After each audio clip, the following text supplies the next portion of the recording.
Hello there, everyone. Welcome back to some more Let's Play Loop Hero. In the last episode, we attempted some of Chapter 2, taking out the Warrior, the Rogue, and the Necromancer classes to give it a spin. And we beat the Chapter 2 boss with our Necromancer, the very first time that we had attempted to defeat her. Awesome! We've also constructed another farm. Actually, maybe we constructed both farms in the last video. I can't remember. But this is providing us with more rations. We'll probably be earning one food supply after we get done with the loop, thanks to these two farms. I also like to look at the farms with our town here. Makes it looks very, I don't know, makes it look very realistic to me. Things are going to be quite a bit difficult for us until we are actually able to construct a watchtower, a forest, and a river. Once these are built, we will have a much easier time doing loops. So we're going to begin trying to work towards these structures next. That means an intel center, and that means we need 11 more wood to build this structure.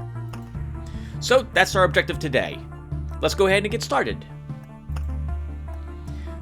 Alright, so it worked out really well for us choosing the Necromancer last time, and I think we'll choose the Necromancer again. The Necromancer is very adept at slaughtering the level 2 boss. In fact, I don't think I've ever had a problem with him doing so, as long as I've been speccing him smartly. For the deck of cards, this is now what we're taking out for a little bit.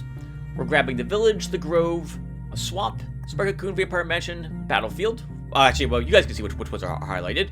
We're swapping out the wheat fields because I don't like fighting those scarecrows with the Necromancer, because they do a great deal of damage to everything present. Necromancer doesn't have as much life as others do. Doesn't gain as much life, I think, either from the mountains or rocks. And also, well, I don't like them when I'm using the Necromancer. We're still using meadows as well, so that can act as a decent heal rather than relying on wheat fields and villages for that effect. We're leaving cemeteries at home, and we'll try the swamps this time around. Let's go ahead and get in there and try this deck with the Necromancer. So as before, the loot we start with is warrior gear, so that's not going to help us at all. We could, I think, upgrade the smithy in order to get gear better suited for a Necromancer, but hopefully we'll find a book or something out here which will, like, any book we find whatsoever will prove super useful. And the Necromancer starting equipment, well, it's a bit weird, the gear that the Necromancer starts with. You'll see when we actually begin, when we unlock a little bit of it. We have our first swamp, everyone. Let's go ahead and deploy that swamp near the spider cocoon.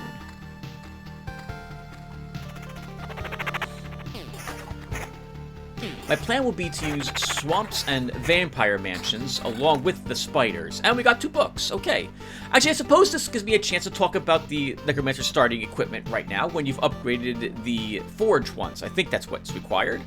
The Necromancer's starting gear will be 2 books and an amulet. This is a bit awkward, and I don't understand why the developers did it this way. One book is, I mean, it's the exact same thing as what we're seeing here, or it would be very similar. You're going to equip one book and not equip the other. I don't know why the starting gear doesn't consist of an amulet, a book, and a ring instead. Yeah, I don't know, but that's the way they did it. We'll see that later on, maybe like 3 or 4 videos from now when we get that far. A vampire mansion, perfect. I wanted to see this as well. Let's go ahead and drop that near our swamp. And now we have made it so that during this fight, when the vampire is here, contributing to this battle, all the creatures on this side of the battlefield will be losing life rather than gaining it, thanks to the vampirism of the vampire adds. The vampire himself, with his 30% vampirism, will actually be taking 30% damage.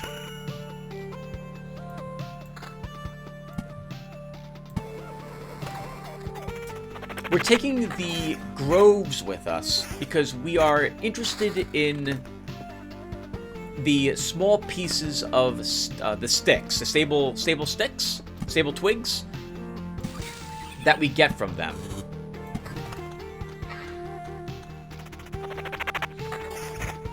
Oh, I don't know if you guys noticed, but the Necromancer also, he doesn't have the double swords here on this screen, or the sword and shield that the warrior did. That's a nice touch. I do like that the little graphic of us reflects the actual class that we decided to be.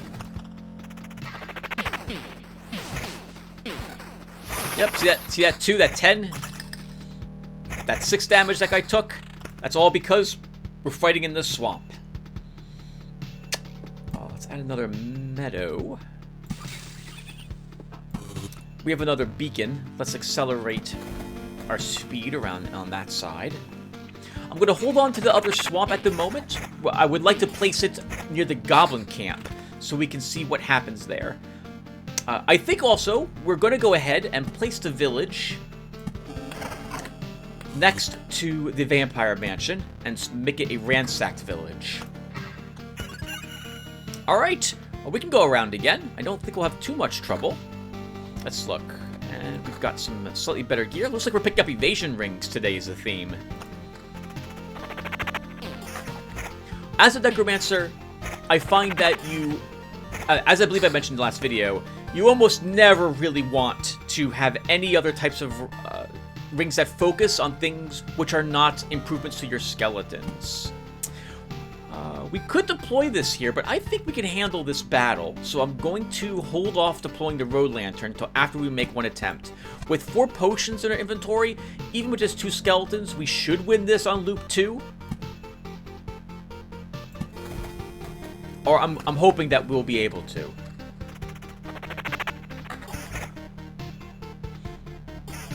Alright, we'll take a look at that mosquito together as well when we finally reach the swamp, assuming I remember to do that. And we got an Oblivion card, useful for dealing with, say, goblins, in case we don't like how a swamp holds up with them. Another grove, add you there. I think we'll aim to spawn the harpies as well. We'll try to get that mountain peak so we get more noticeable changes. Okay, the mosquito. Starting at Chapter 2, this has a new ability, Overeating. Explodes after 7 successful hits, 80 damage to all creatures. And we can see the buff up there with the 7 on it. So once he's gotten 7 hits, all the creatures will take 80 damage. 5, 4, 3, 2. Everything died first, though. It's the vampire's life drain applies to the mosquito, and unfortunately, it will kill itself instead of doing that damage. Now, that's a shame, in a way, because I want to... we'll see what happens going forward. But I guess, oh, you know what? I won't be mysterious. So, to my knowledge, you do not count as a creature. I know that's kind of weird, but that seems to be the case, because when the mosquito dies, I've never seen myself take that damage. Oh, it's gonna be close. Oh, sorry, not close. Actually, we'll win, but we might take some hits on our Necromancer here.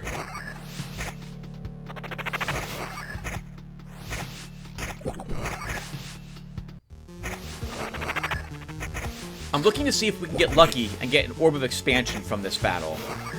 There will have been 6 total creatures here. 4 ghouls, the vampire, and the bats it summoned. That's really nice.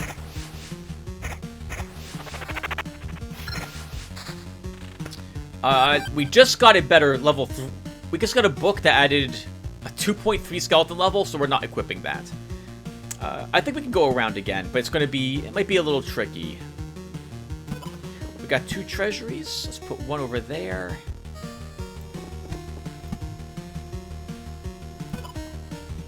Put 1 there. I want to hold on to those swamps again until we get another, say, well, until we get the goblin camp. +1 max skeletons. Okay, that is nice. I guess we'll hold on to our regen per second at the moment. Actually, no. We'll take even more attack speed. Alright, and we leveled up earlier. Oh, +1 to maximum number of skeletons. Let's absolutely grab that. So we go from 2 skeletons to 4 now. Very nice.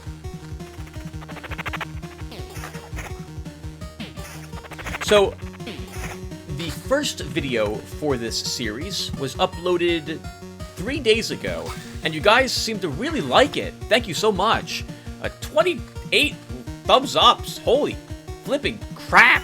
That's amazing for me. Thank you guys. Someone asked me if I like this game, or if I can recommend the game. Hold on. 4, 3, 2. And it died. I think what's actually happening there, now that I looked at it, is I think the skeleton actually... No, let's not guess. We will just wait until we see the skeleton goes down to 0 attacks left. So, yeah, so thank you guys very much. That's amazing for me and my channel. I really appreciate it. I'm glad you guys like this game. I think Loop Heroes is pretty good. One of you guys did ask, hey, what do you think of this game, Tim? Could you recommend it? And I'm not sure if I can recommend it. It's not a bad game. I like the game. But on that same note, however, the game has some issues. So I haven't done a review of it yet. Normally when I do one of my reviews, I've written the whole thing up to get my thoughts down so I can talk about maybe how I'm leaning towards my opinion of the game before I have done that review. Okay, and 1 second. So, we now have 5 total max skeletons, and I don't think we need so many of them. I think what we're going to do is we're going to drop a max skeleton to get some skeleton quality.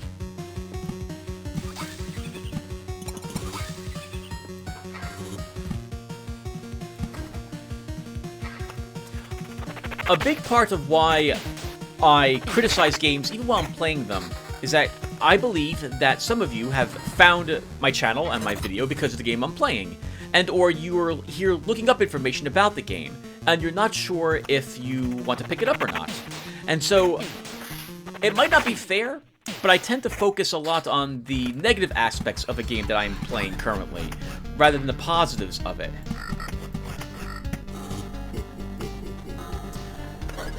And so, hey, wow, did we really go around 3 times already?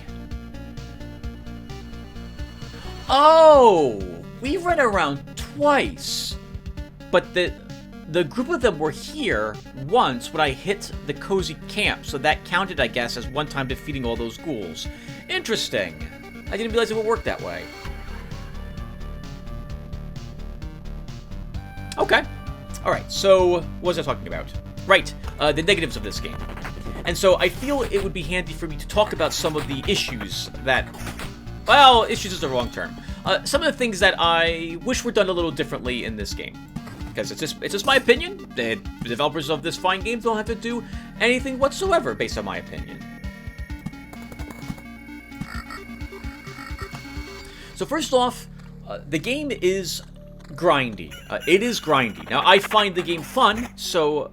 It's fun to watch the battles, to place the tiles, and etc., etc. So I don't mind it very much. But I know that other people, they might not like this that much. It's a weird combination of you don't interact with the game, but you're interacting with the game all the time. Like for the battles, you get to watch the result of all of your actions that were that were going on not during the battles, which is fun. I've always liked auto battlers. But there is a heavy amount of things you will be doing while you're playing this game. They're almost required, right? Like you need to manage all your equipment. You have to place the cards down, place them in certain spots, determine whether or not you want to use an Oblivion to help clear out in certain spots, and so on and so forth. So I think, by the way, as long as I'm doing this sort of thing, we'll place this village here. And I will Oblivion the bandit camp. And hey, nice! We get a quest to kill the mosquito. That's easy, because the mosquito kills itself after 8 attacks. shadow. So far we were able to handle these spider cocoons and everything else similar to them without any issues. Let's put this one... Let's put that one there.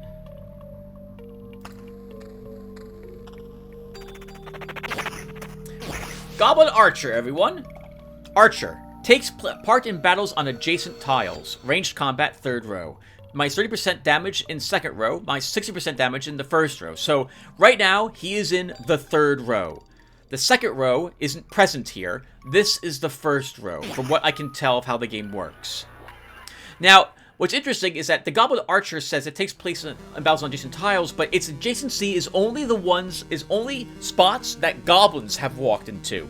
So adjacent for the goblin camps is a plus formation, not a large AoE, similar to the vampires, where the Vampire Mansion says it takes place in adjacent tiles, and that's every single tile, diagonal or not, to the Vampire Mansion. And this is a negative that I think the game suffers from, because the game does not do a good job explaining how certain things work, or it uses the same terms to mean different things. We're unfortunately going to have to swap out this Grimoire soon, which means we're going back down to 3 max skeletons. That's a shame. Oh, hello, slime. So, yes, so the game is a bit grindy. But again, it's fun. I don't mind the grind so much. I like the music for the game as well. The combat's it's fun to watch the fighting. Oop, 2. And then, okay, I think the mosquito is indeed dying. I think it's what's happening there. Because it looks like it has too much life left, and I don't think we're killing it. So, it looks like the mosquito gets its last attack, the debuff goes down to 1, and then it blows up and kills everything there. I'm pretty sure that's what's happening. And so, I think I can, with confidence, say that the 8 damage to all creatures does not apply to you. I don't know why you don't count as a creature, but I'm glad that I don't count as one. Let's add more mountains back here.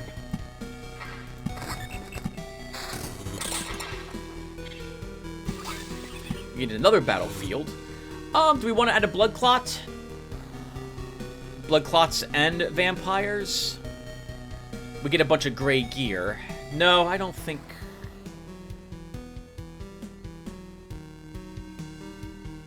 I don't think we will.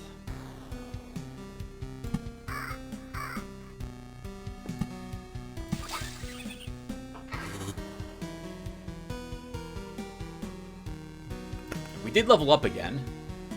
So, okay, we don't like Surveyor and we don't like Supplies. So that only leaves us with Blissful Ignorance. Deals you a full hand of Oblivion cards. From now on, using Oblivion cards heals the hero by 10% of his max hit points. So, I guess we'll spawn a Road Lantern.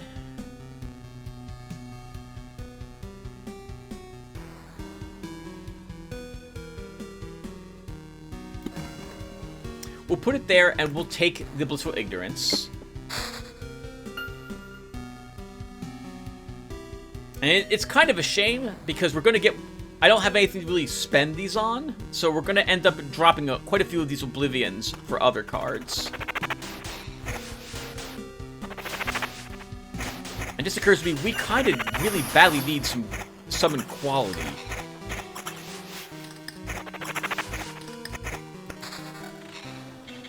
+1 max skeleton ring. 4% attack speed. We can lose skeleton level. We pick up summon quality. Okay, so let's gain back a point of skeleton level. We'll then... I think we'll swap the attack speed ring for summon quality. That brings us down only to 3 max skeletons, but we'll just have to have that for a little bit.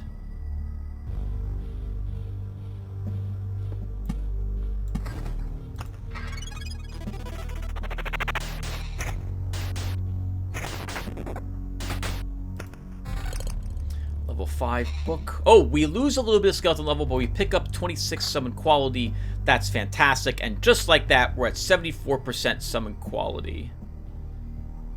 So I think then will give us back 1 max skeleton. So we're now at 50% summon quality, 4 skeletons, and 4.16 skeleton level going into loop 5.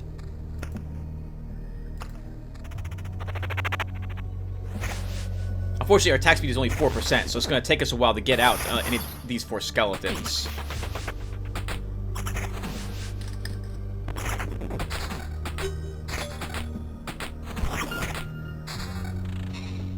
All those Oblivion cards we just lost. Okay, so we don't want those goblins.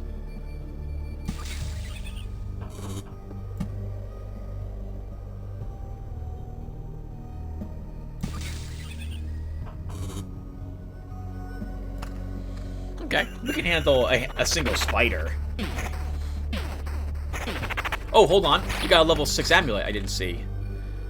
So we lose summon quality, we pick up regen. It's nice, but I don't want to lose my summon quality now.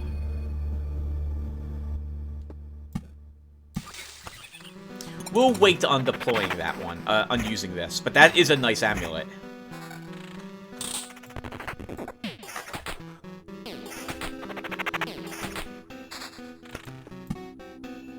Yes, so back to criticisms of the game, Tim. So, again, game's good. I like it. Unfortunately, I do have to say that it is grindy. And so there is that aspect of it, and things aren't described very well. When it comes to things are using the same terms to describe different things, or those things have different sets of, like a different parameter or affect a different area, but yet adjacent still means the same thing there. I will say that the game is also not balanced so well. At that time, we actually killed the mosquito. I think all the other times we fought it so far, it has actually detonated and destroyed everything on that side of the battlefield. I'm pretty sure that's actually what happens with the mosquitoes. Another beacon. Put you there. Really quick, let's look. This is more skeletal level, but I lose my 26 summon quality, which I'm not willing to do.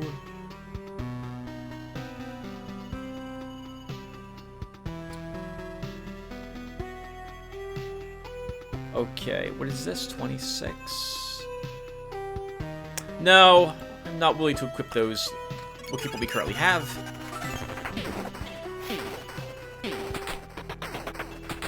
That's a worse book than the one we're currently using, so we won't be using that.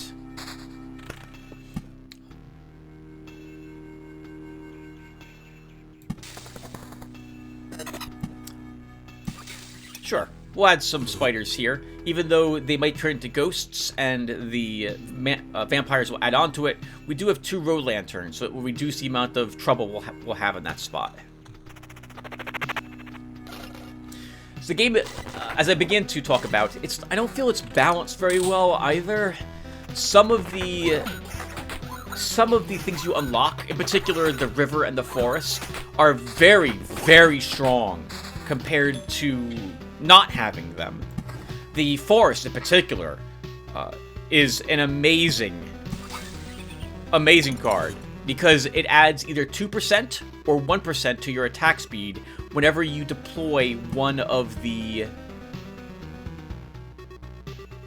Sorry, give me a second. Where am I putting this?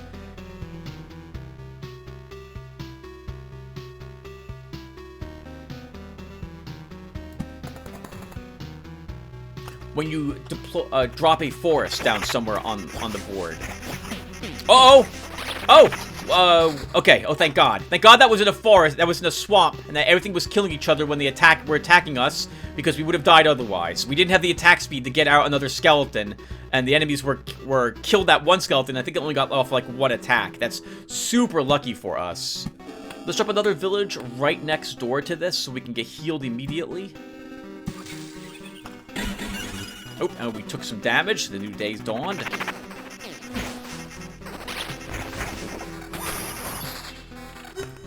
Yes, so what's happening there is the mosquito is totally detonating after it attacks us 7 times, or 6 times it looks like, and then it does 80 damage to all creatures, and the hero is not considered a creature, so it wipes out everything on the enemy side, but doesn't harm us at all. This is one of those times where so a better description could come in really handy, because many people don't like taking the swamp, because they assume they're going to take that damage, and that's not the case at all.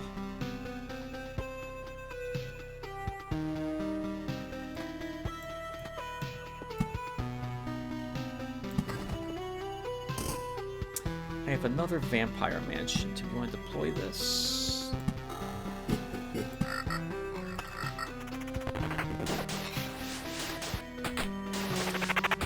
Right, so some buildings are some cards are much more, I think, much more powerful than others, or they have little penalty to using them.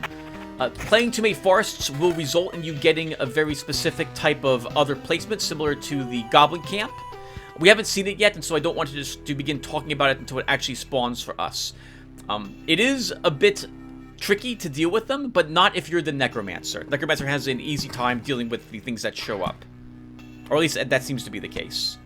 I'm going to wait to put another thing around this treasury until I've reached a camp. That way we get level 6 gear.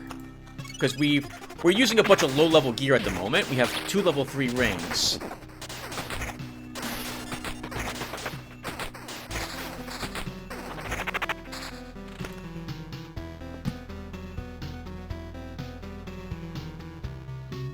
I guess we should put you here.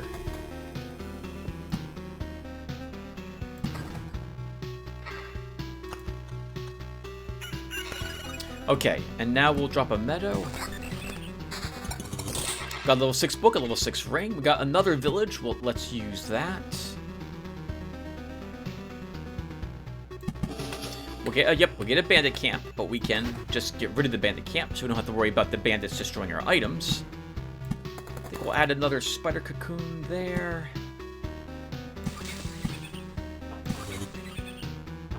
And what do we get? Oh, hey, this is better in every way than our current book. So we gain skeletal level, we gain quality, our quality remains the same, and we gain a little bit of attack speed. And here,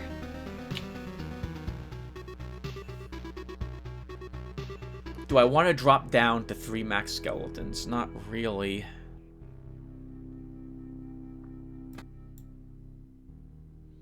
I also don't want to drop 24% summon quality, so we keep what we currently have.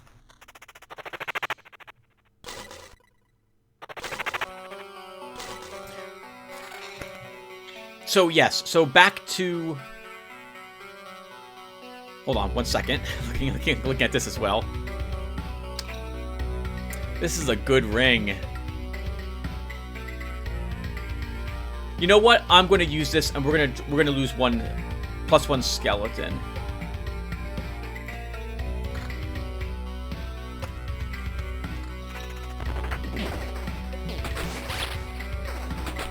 Right, yep, so back to balance issues. So the forests in particular are so powerful because every single class wants attack speed.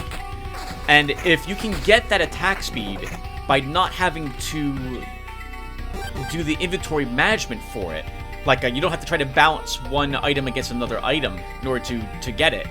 Like I don't have to replace this ring doesn't need to replace this ring because if I have forests in play, I'll get my attack speed through the forests, not through equipment. And so it narrows the amount of worry you have in placing down equipment.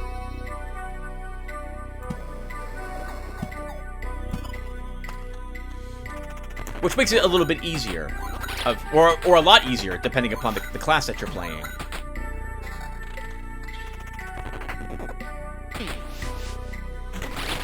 Another thing about the game is you spend, as you can see, a lot of time staring at pants to see if these pants are better than the pants you just got. That seems to be something I've only in the past, well, I guess it's BioWare games for the most part. I've had to stare at different stats on different pieces of clothing to see if they're better than other stats on other pieces of clothing. There's nothing necessarily wrong with that. In fact, that can be kind of fun.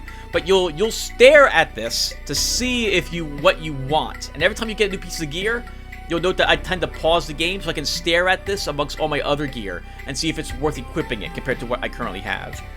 In this case, I think we're going to lose 24% summon quality because I wouldn't mind having even more magic hit points. So we're going to do that. Plus, our skeletal level is beginning to fall behind a little bit. We're at loop level 6, and we had 4-something skeletal level. This has been awkward. We don't have any mosquitoes to die for us and kill all the enemy monsters. We did level. Okay, so Ambitions of the Dead and Counterattack are both okay. I would much rather have had a different level up, but I'll probably be going with one of these. So let's take Ambitions of the Dead. After killing an enemy, Skeleton fully heals itself. Its damage and hit points are increased by 10% until the end of battle. Holy crap, we got a bunch of equipment. I'm not willing to lose even more skeletal level. Oh, sorry, that's summon quality.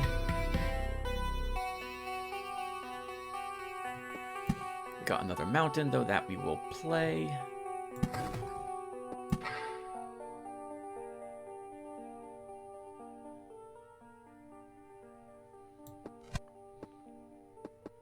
Tim, you want to get rid of these cards.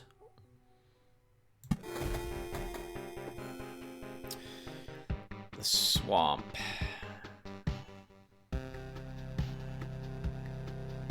I'm looking at this spot, but I don't have... Well, we do have a vampire mansion. We can do that, I suppose. The more swamps you add, the trickier it is to get past them without suffering the hit points recovered per day damage effect that will occur if you're fighting inside of them. Okay, another goblin camp. I think we will Oblivion it. Oh, I'm in a swamp, so I took 10% life as damage. And we killed that mosquito this time around, so it's not going to detonate and kill all these other creatures for us.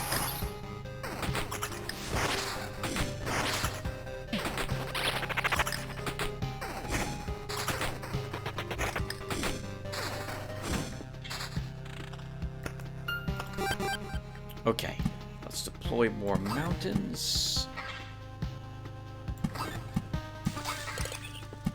We got yet another treasury. This is wonderful. I like having so many of them. If we're going to fight the boss, we should probably look to do it this loop, if I can. Let's see. We'll add another spider there. Vampire mansion. If we get a swamp, we'll put that swamp here as well.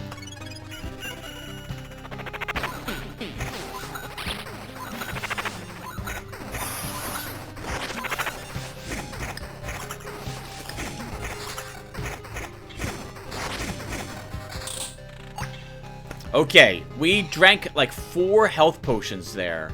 So that was... We got really lucky. Well, not lucky. We were really smart in playing the Vampire Mansion there, in so much that that helped all the creatures kill themselves, because of how long it's taking us to summon skeletons.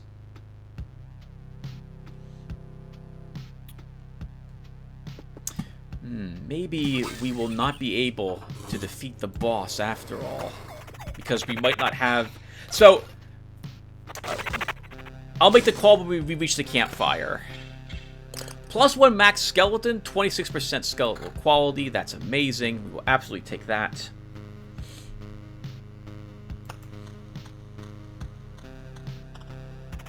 Ooh, this is going to be really painful. I think we may die here. Thank God. Thank God for the swamp there, or that would have been the end of us. We're almost dead. We have 175 life left. And I don't think we're going to be able to do this battle here. Without any extra attack speed, we're getting hit quite a lot, and I don't want to drop down skeletal level to give us more attack speed.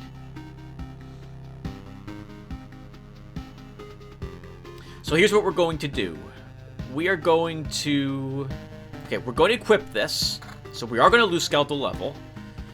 We're going to... I think... Let's move forward a little bit. It'll be the next day. And I'm going to... clear the path.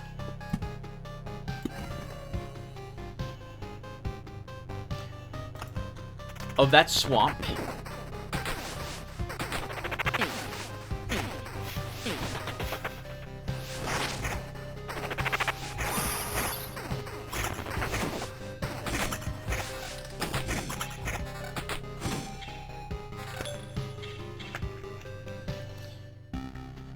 Take out 2 hounds and a vampire.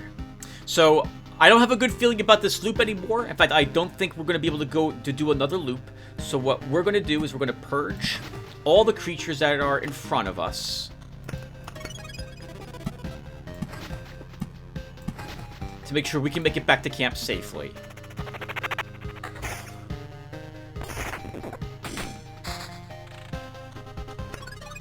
Okay, and we retreat. We cannot do this loop. We're at 4.6 skeletal level now, and we're entering loop 7. This is vastly underleveled from what we want. And with 20% attack speed, that's decent, but I would prefer something like around 50 or so. So, and of course, we're not going to get that until we get forests unlocked. So, we are going to be tossing the towel here. Let's go ahead and deploy any other cards I've got for more resources. Unless there's a really phenomenal card here. I'm sorry, a piece of equipment here.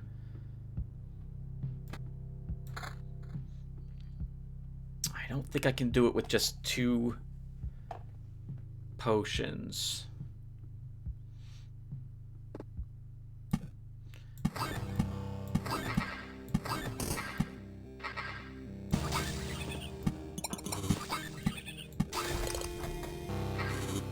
Close, but we just barely can't fill out this other treasury. So if I were to flee and take everything with us, this is the best time to do it. Let's go ahead and give up.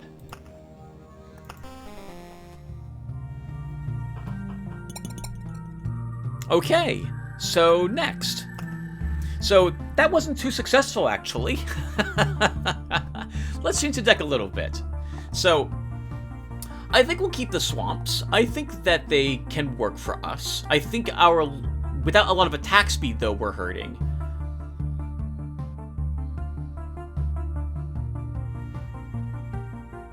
What can we build? I still can't build the Intel Center, and I'll want this so I can get gold cards. And so we can try deserts. I think everyone will just do what? We'll just try the same deck again.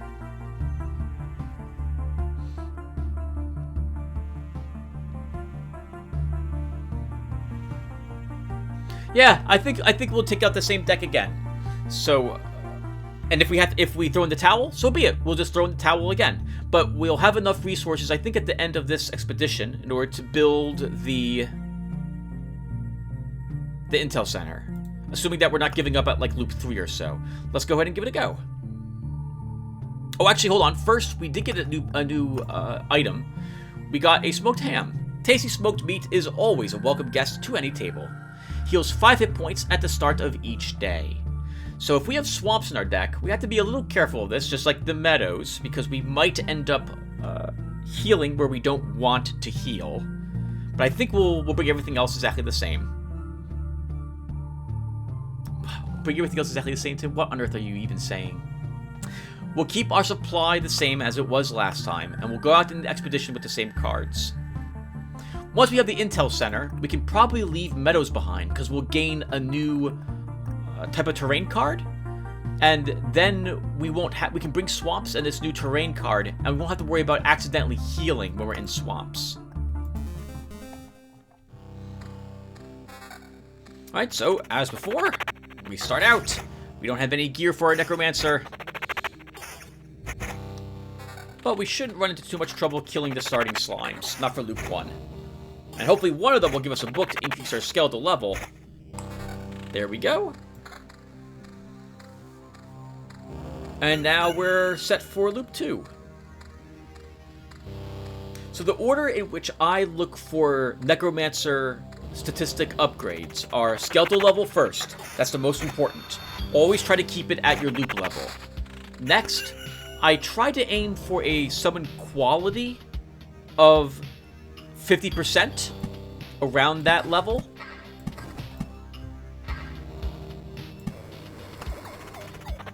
Unless I only have 2 skeletons, in which case I would much prefer having +1 more skeleton instead.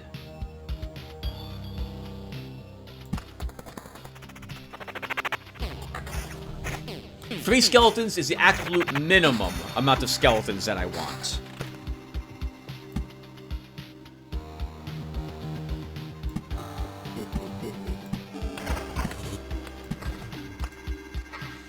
So I think we can handle that group of ghouls without too much trouble.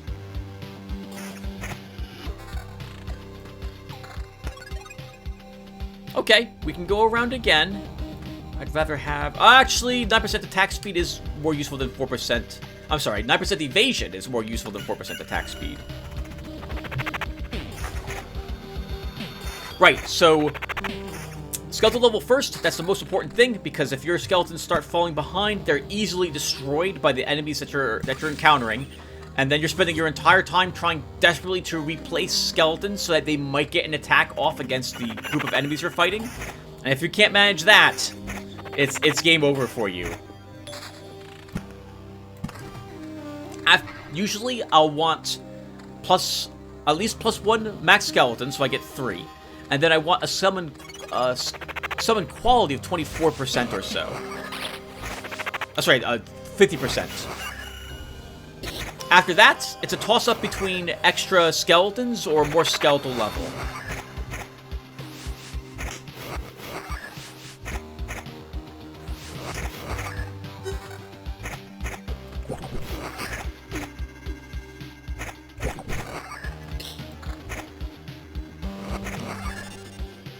Uh-oh. Drinking a potion isn't good.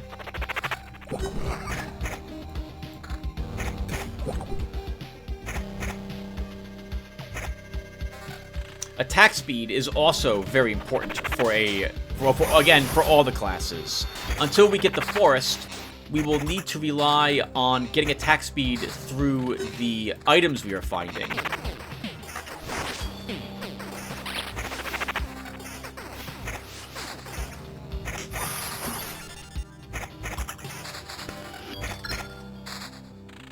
Woo! This has been tough. Hey!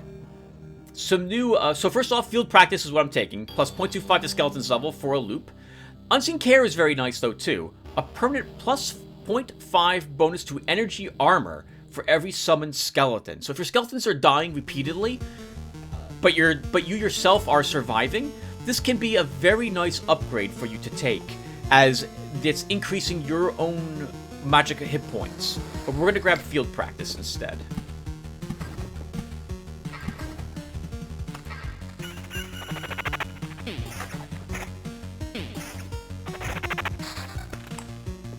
Okay, so I'm looking at my hit points because I don't want my character to drink another potion. Let's get to the camp and then we'll put down more mountains and stones. Mountains and rocks. Okay, so we got a treasury. We'll put that there. I think we'll go ahead and spawn the harpies and a goblin nest. A goblin camp. So we've got some swamps. I'm a little nervous when we walk over it. Well, we only heal 3 hit points per day, so this is not a real issue at this moment. So we'll go ahead and add you there. Add you there. Add a swamp here.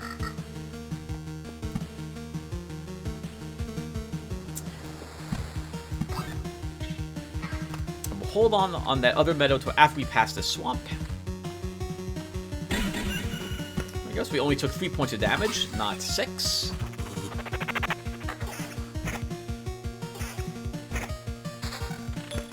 The real test of this is going to be when we come back around this side. We still only have 2 max skeletons, so we might not survive that battle against the ghouls.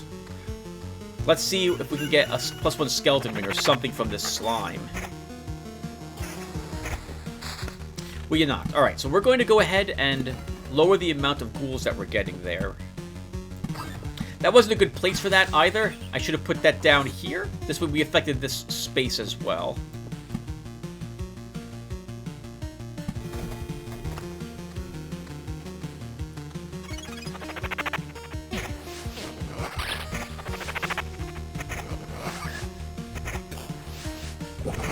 Right, looks like we're gonna win this one.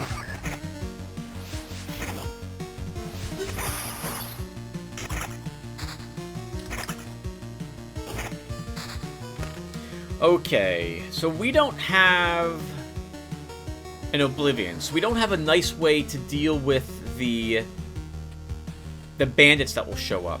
But I think we need the healing pretty badly, so we're going to spawn this village here. And we'll just have to hope for a future Oblivion to deal with that camp.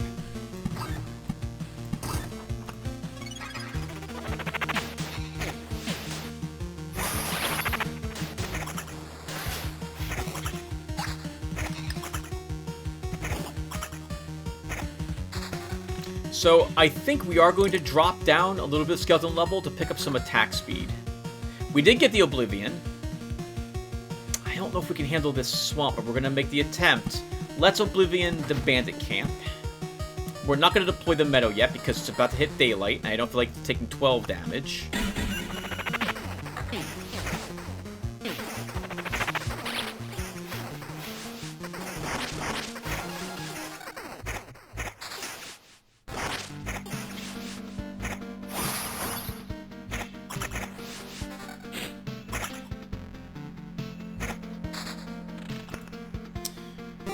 Nice! We got another Orb of Expansion. Let's get out of the swamp. Alright, so let's go ahead and finish up this treasury.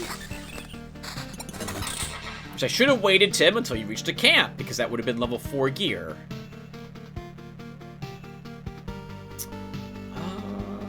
Do I want to lose skeleton level? For some equality, I will do so.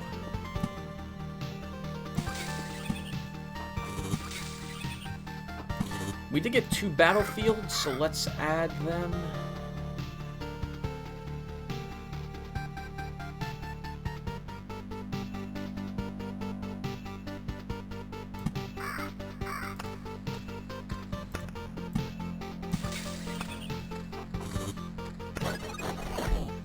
And we got the Council Lands. Perfect. So that will heal us quite a bit of hit points. Won't really affect us too much based on where it's placed until we add more monsters along this side of the trail. Maybe we'll take some decent damage from these goblins over here. Though that we'll be thankful to have that village.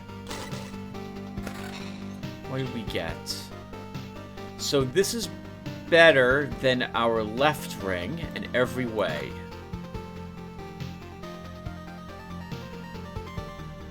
This is almost doubles our magic hit points. Wow. And we pick up some equality as well. Let's grab that.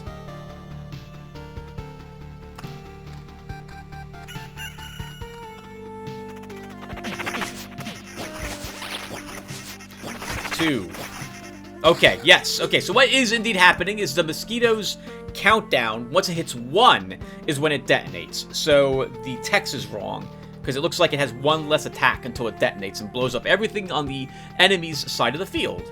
Very useful, because if it wasn't for those mosquitoes, we would not be surviving that encounter.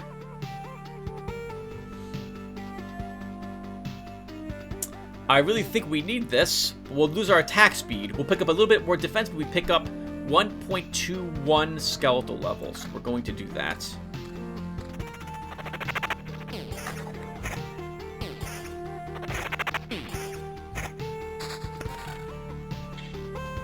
Summon quality. We lose a little bit of it, but we pick up even more skeletal level. We lose... I don't want to lose more magic hit points at the moment.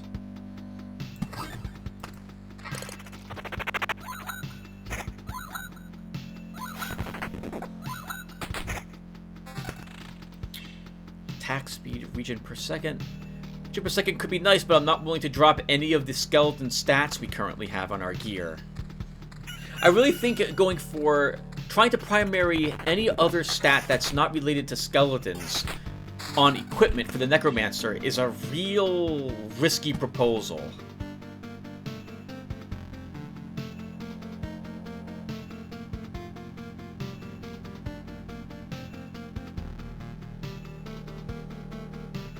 Let's wait to deploy that one.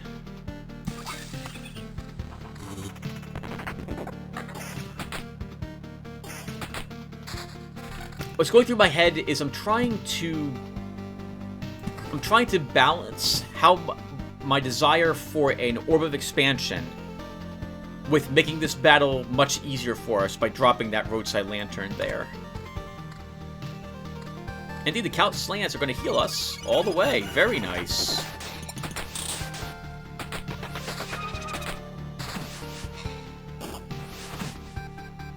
Wow, we still only have 2 skeletons. So the gear we're getting has not been very kind to us. Okay, so we have laying down's 1 life, which is absolutely nightmarish. You never want that skill. Surveyor is also useless. Preparation for a ceremony. First 2 skeletons summoned in a day will be strengthened.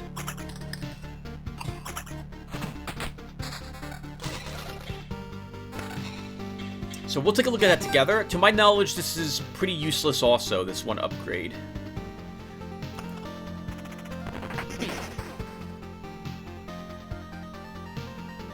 I can't tell how it's strengthened. I'm guessing its damage is significantly higher.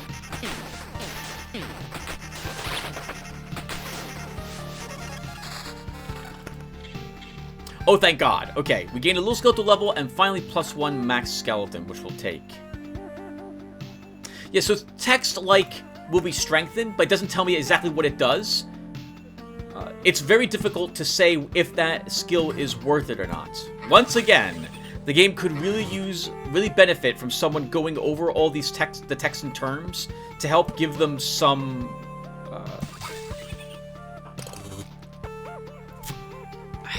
I can't think of the word to describe it. It would help to know what exactly they are doing for you. So why don't we go ahead and add another spider death swamp there.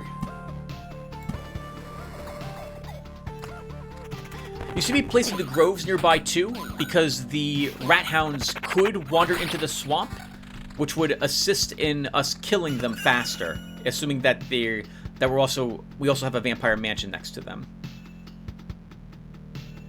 All right, so we've recovered nicely. We have 6 potions again. Things are looking good. We're at full hit points. We're starting loop level 5. We've got 5.69 skeletal level and 3 max skeletons now.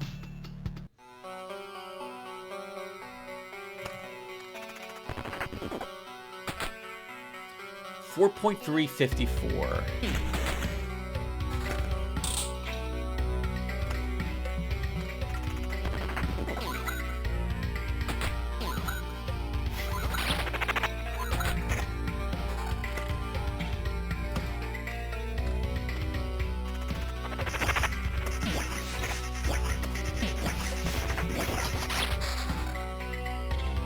So this Skeleton Warrior has the same exact stats as the other Skeleton Warrior, even though we had taken the first 2 skeletons summoned per day will be strengthened. So I don't think that skill actually does anything at all.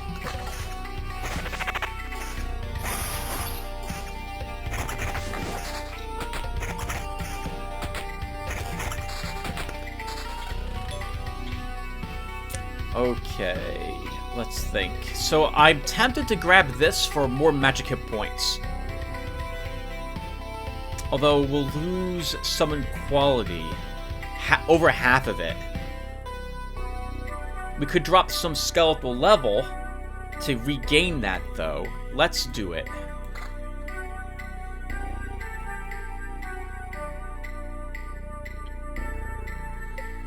So I'm going to lose... We'll be at like 5 points of skeletal level here.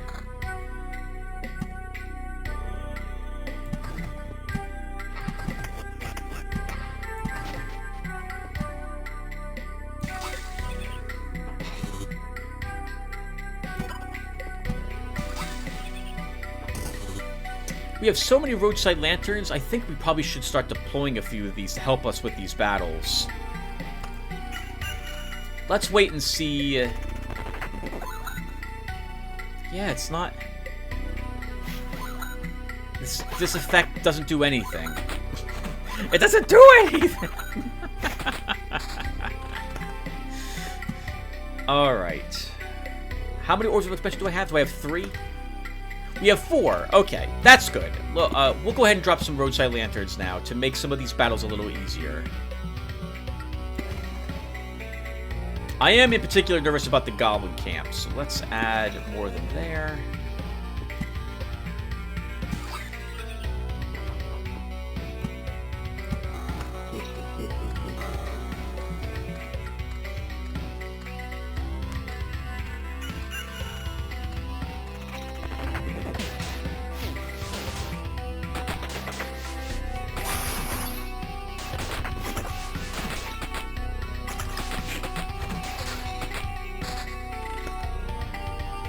One entire point of skeletal level, but I would lose some in quality. I don't think I'm willing to do that quite yet, though we may do so soon.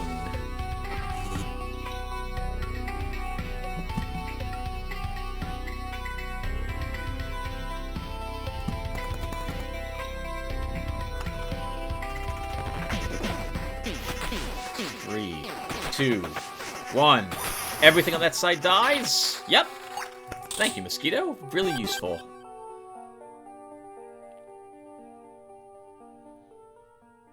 None of the items we picked up are better than what I currently... Or rather, I don't want them. I think what we have is currently a little better.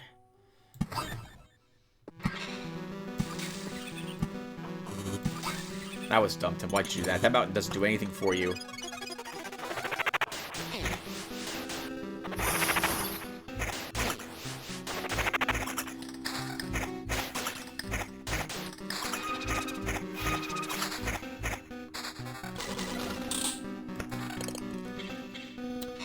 Lose someone skeletal level, lose max skeletons, not worth it. Gain max skeletons, lose skeletal level.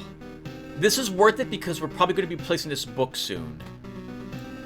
So I think we will take this. And we'll take it over the regen per second ring.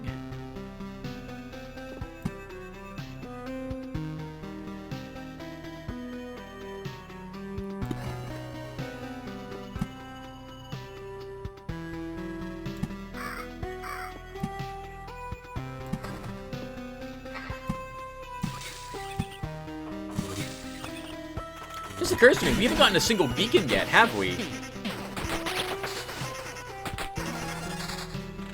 Oh, we had to drink a potion there also. Why are you doing that, Tim? You should be waiting until you're at the campfire. Okay, none of that is better. I am going to wait this time. Let's wait till I at least reach the camp, Tim.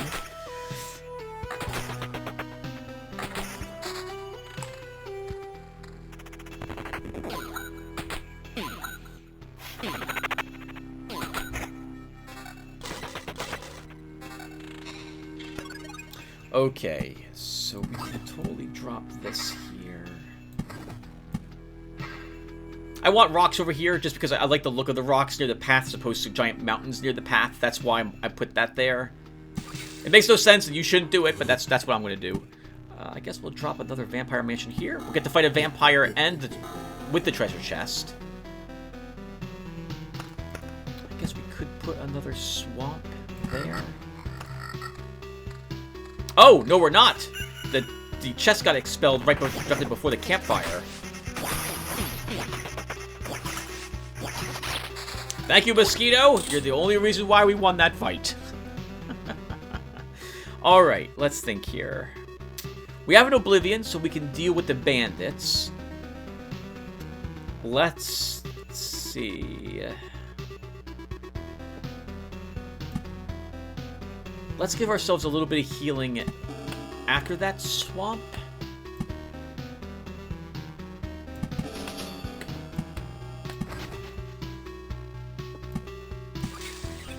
We really don't want bandits because I don't want my equipment being destroyed. Oh, that's a great ring. I think we'll use that and we'll lose some summon quality. And this is a nice necklace. We'll equip that as well.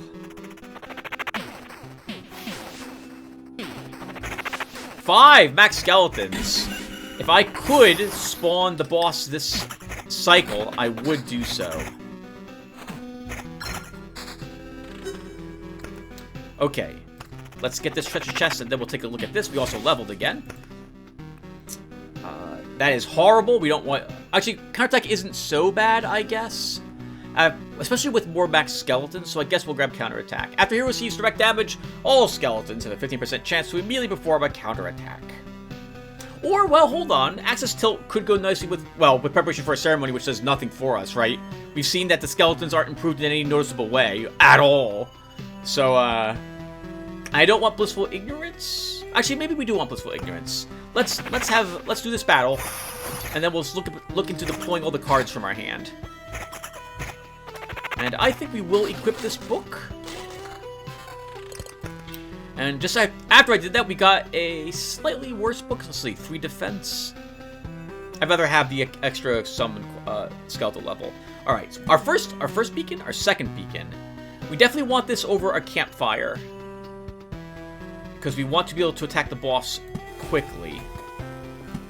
We got another grove. Let's think. We have a swamp we can put this near.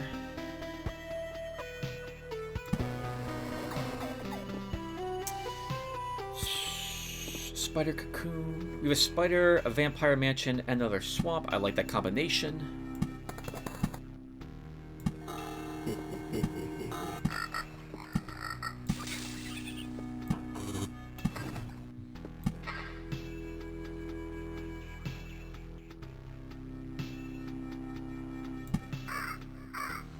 Okay, so let's grab Blissful Ignorance, I guess.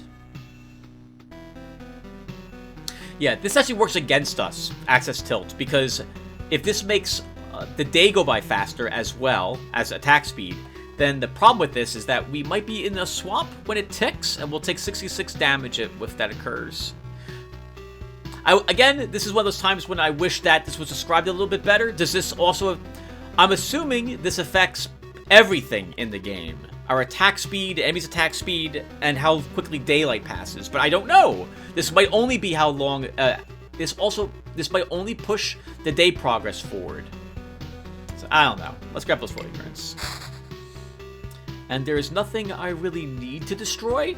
We could get rid of the goblin camp, I suppose. But we can handle the goblins thanks to the mosquito being there.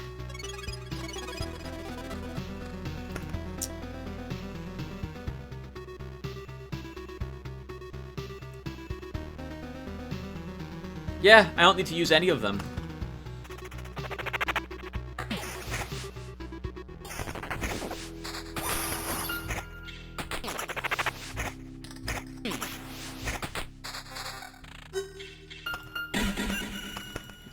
We took some damage there. Okay, so let's deploy spiders there. Get another rock down. We get another goblin camp, which we don't want. We have another beacon.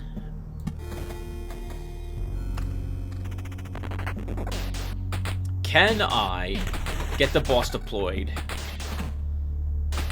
this loop? Blacksmith Hammer, that's +1 armor when it's equipped. Which explains that one single defense we have as well.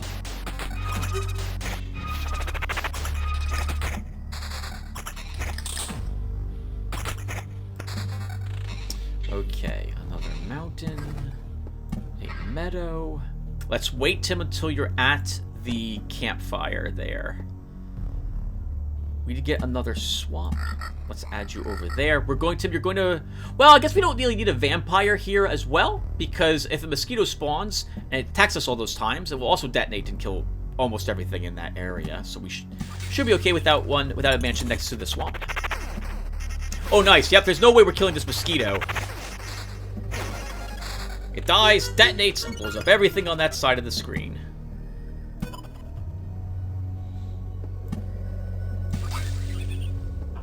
We got another village. I guess we'll make a huge village here.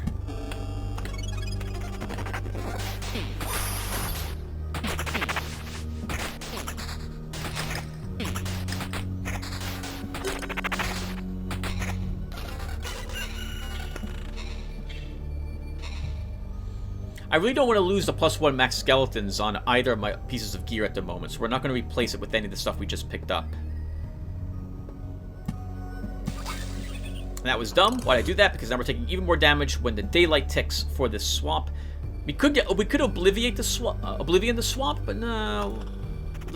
Oh, actually, Tim, daylight just passed. All my oblivions are going away. All right, let's maybe add some things up there.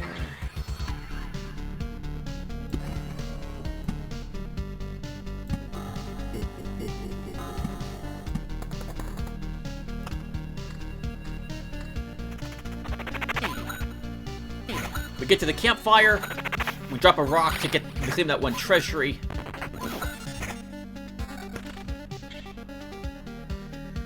I'm not willing to drop a skeleton level. Oh, sorry, I have +1 skeleton. Ooh. The only useful thing is that +1 skeletons on that. And we lose everything if I equip this amulet, so that's not better than our current one. Let's go ahead and get maybe some level 7 gear? Level 6 gear. Not better than what I've got. Alright, I think we can go around again. And I think we could probably kill the boss as well. Though I wouldn't mind having some more summon quality if I'm going to fight the boss. So we may end up equipping this ring. Actually, that's the... No, you wouldn't equip this ring. You'd equip it. You'd have to find something different. That ring. Actually, that's just 1% more summon quality. There's no way I'm dropping 1.37 skeletal level and 1 max skeleton for just 26 quality.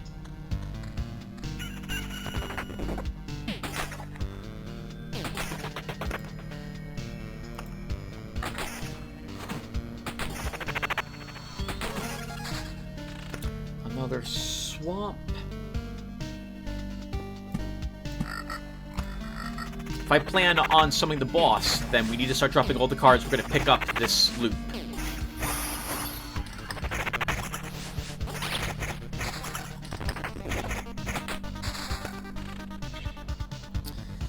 I lose summon... hold on. I lose skeletal level. We gain regen per second. Our attack speed stays the same. No, I like what I currently have got.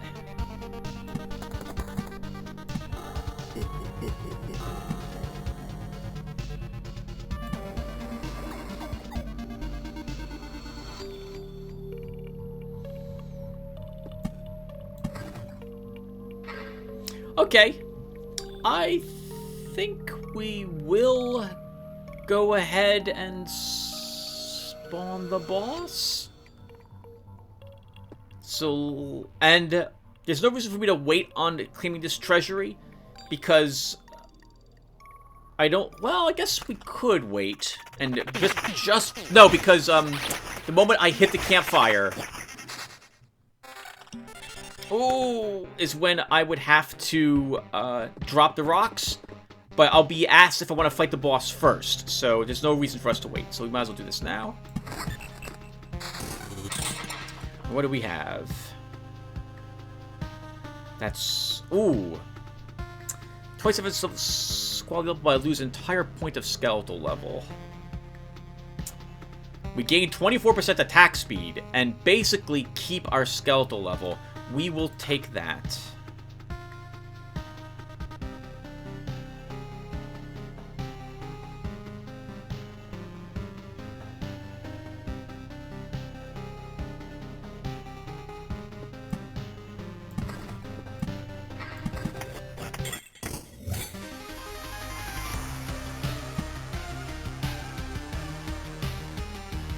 Okay, so let's make this a little easier for us if we're going to fight the boss.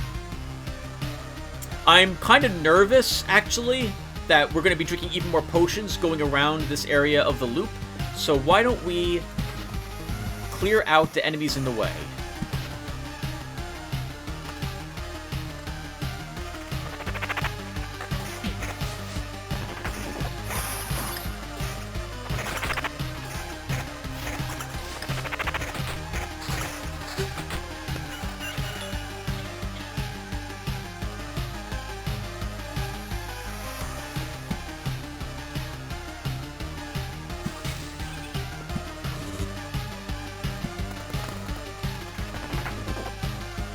At least of those swamps. I definitely would like to be... well, I don't want to be lower... I don't want to have the number of potions I have on me any lower than 4 if I can help it. Because if we are unable to get a big tank out, we'll start taking damage. And that will go really bad for us very quickly if that begins occurring.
Nope, that's not gonna be for me. Let's go ahead and drop more of these rocks.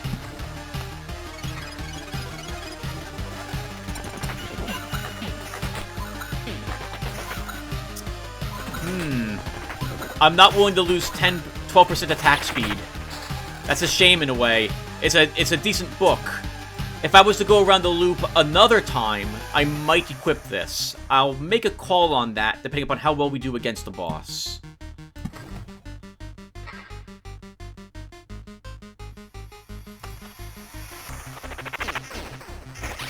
Oh, we took 100 damage immediately!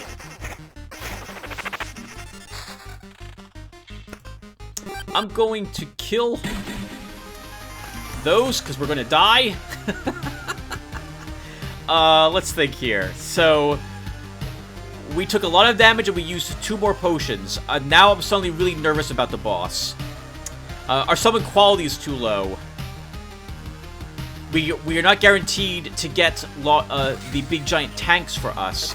We're going to use these oblivions over the other swamps to help heal us a little bit as well. I don't care about failing the quest. And I think we'll even get rid of those hounds.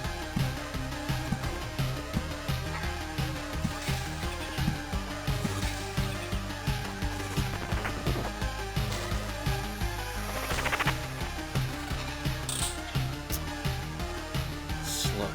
Oh, interesting. I could lose a bunch of my attack speed. 20% attack speed. But I would gain some quality and lose only a little... I think we'll take it.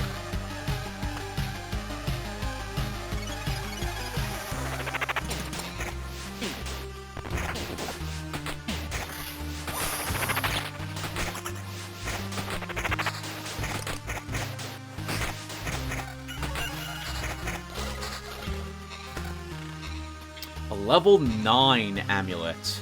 We lose even more skeletal level. We'll be at 6 point something, which is a bit low for the boss, but we gain 50 magic hit points and we gain back most of that attack speed. I think we'll take it.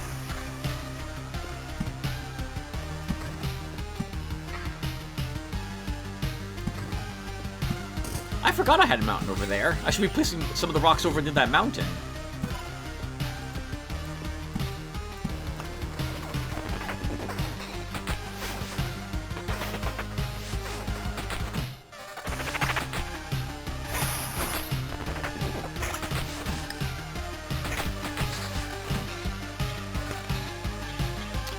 attack speed ring. No, I can't give up either of my other rings.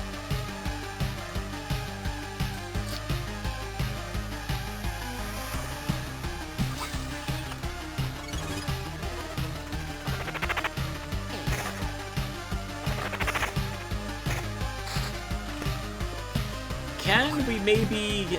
No, I don't think we'll get this other treasury gem until you hit the boss. And I don't know if we'll be able to go around again. Clearing out some of those swamps with the Oblivions, though, was very, very handy. I would lose +1 max skeleton to gain some attack speed and some skeletal level. We'd also gain 1% summon quality, but I don't want only 3 max skeletons, so we're going to keep what we got. And I think we'll try the boss. I'm a little nervous with only 2 health potions, but we're going to give it a go.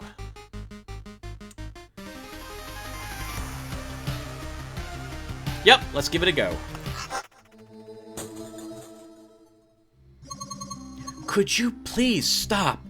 Hear me out. What, you again? Is it the Lich's magic? You don't look like an undead, but I don't have a different explanation. Omicron, the dead sorcerer. I remember now. Did you kill him? I spent so long trying to explain the emptiness of his knowledge, to share my perspective with him. I will miss these attempts to set him on a righteous path. And no, it has nothing to do with his magic. Then how... Forget it. I actually don't care. Thank you for your proposition. I refuse. You're just scared. You want to know if what I tell you is true, right? If you knew for sure that it is the Maker who returns everything to oblivion, would you accept it and submit? Do you just ask out of curiosity? Let me think. I'm asking because I want to help you. To tell the truth, knowing that you're right wouldn't change a thing. Why? It is literally the will of the Maker. You're telling me all this nonsense just because you're unable to comprehend it all. How could you still resist knowing that all this is his will? I don't know. That's just how we're made to be, I guess. You should know that I will oppose you again and again. Maybe someday we'll be able to continue this conversation, but not today. Today I'm filled with anger. Is it righteous anger? It is righteous anger! Alright, let's see if we can defeat her. This is the part I'm really nervous about. Are those angels. Ooh, we didn't get any special skeletons. Alright, there we go. Yes, we got a tank. That means at least we won't take a hit.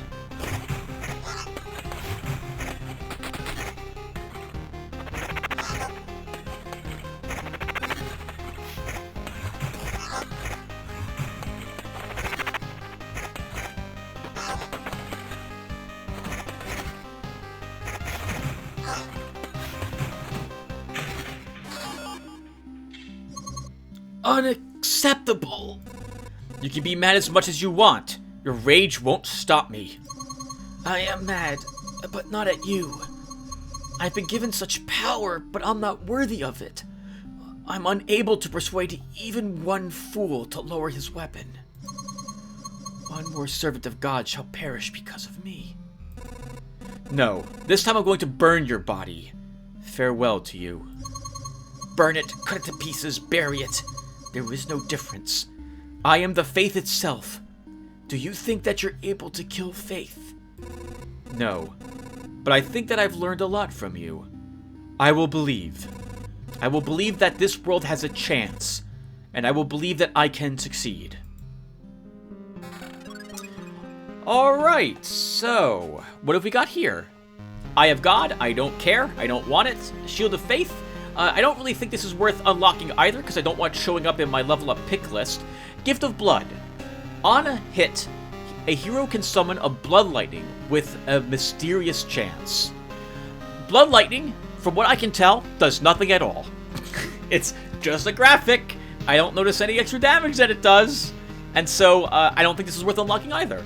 And as such, since I don't ever want to take any of these on leveling up, we will choose a resource assessment. This, again, drives home one of my chief criticisms of the game, which is that things aren't described very well, and they're not balanced very well either, for that matter. Let's just take the extra resources. And while it might be tempting to go around again, I'm a little nervous that we won't survive. So I think we will take our excellent collection of loot and head on home with it. Okay, so let's go ahead and see what we can build. And we can build the Intel Center. All the information you find about the world, resources, or monsters is logged and stored here. So let me see where I'm building this. Where's my map? So the Intel Center is going north of the gymnasium. 1 second. That is there, so this is the Intel Center. Right, that's the smithy.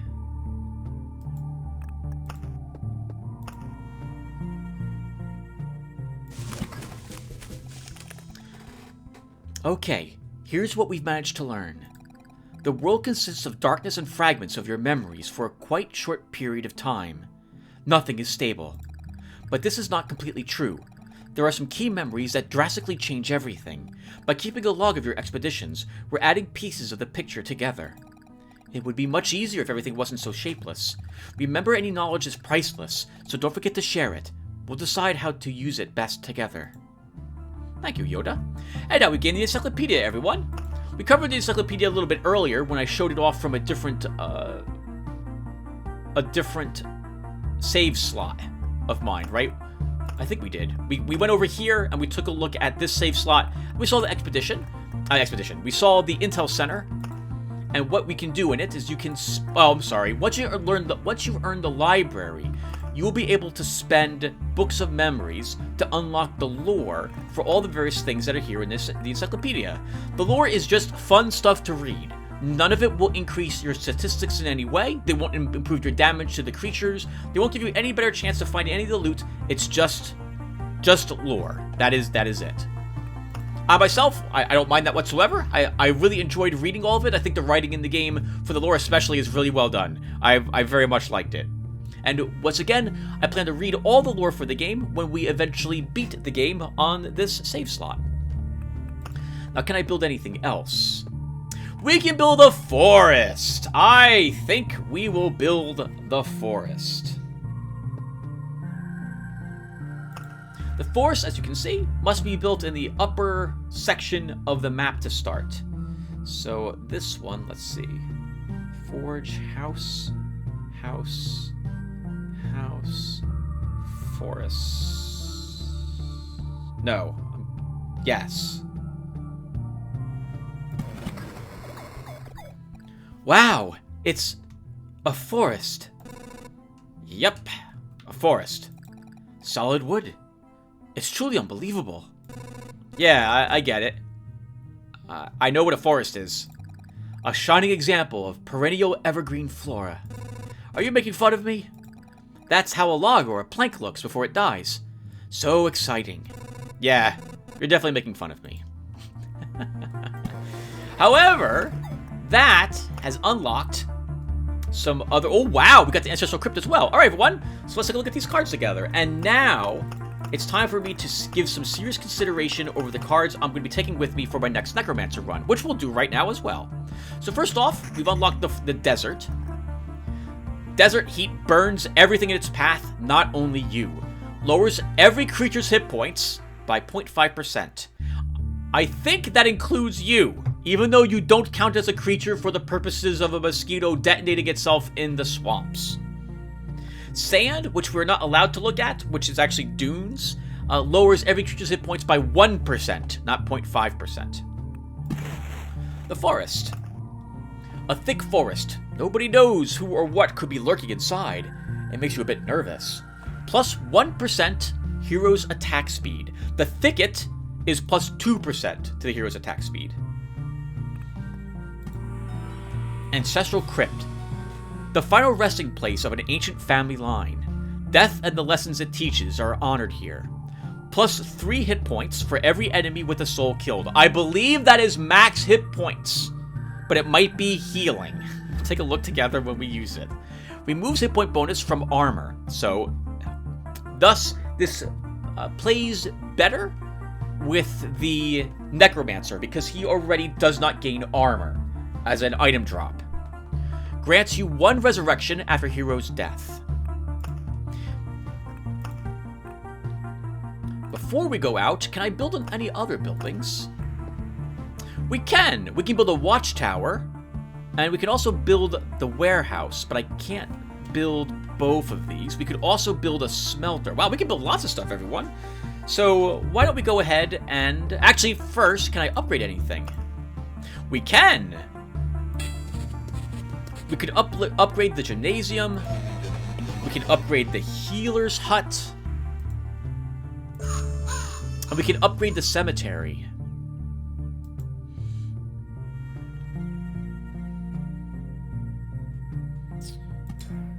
Why can't I upgrade the forge yet? I need 1 more steel to upgrade the forge. Okay. It's not a big deal not starting with your class-specific gear. Okay, so... I think we take another... I think we upgrade the healer side again, everyone. More potions I think are useful. Plus 1% of potion sealing effect, so it will go up to 7%. Plus 1 potion to carry with you, so we'll go around there with, I think, 7 now. Plus 1 potion we filled at the camp. Very useful, so no longer just 2. We're getting 3 restored. Let's go ahead and take this. More vials means more potions. Every sip increases your chances of coming back in one piece. And bring along some more ingredients, of course.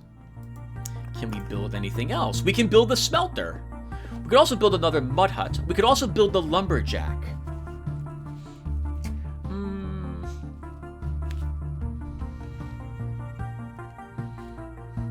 Lumberjack itself is not very useful, if I'm being honest. The crafting ability is, but the rest of it is not. I think we'll hold off on that at the moment.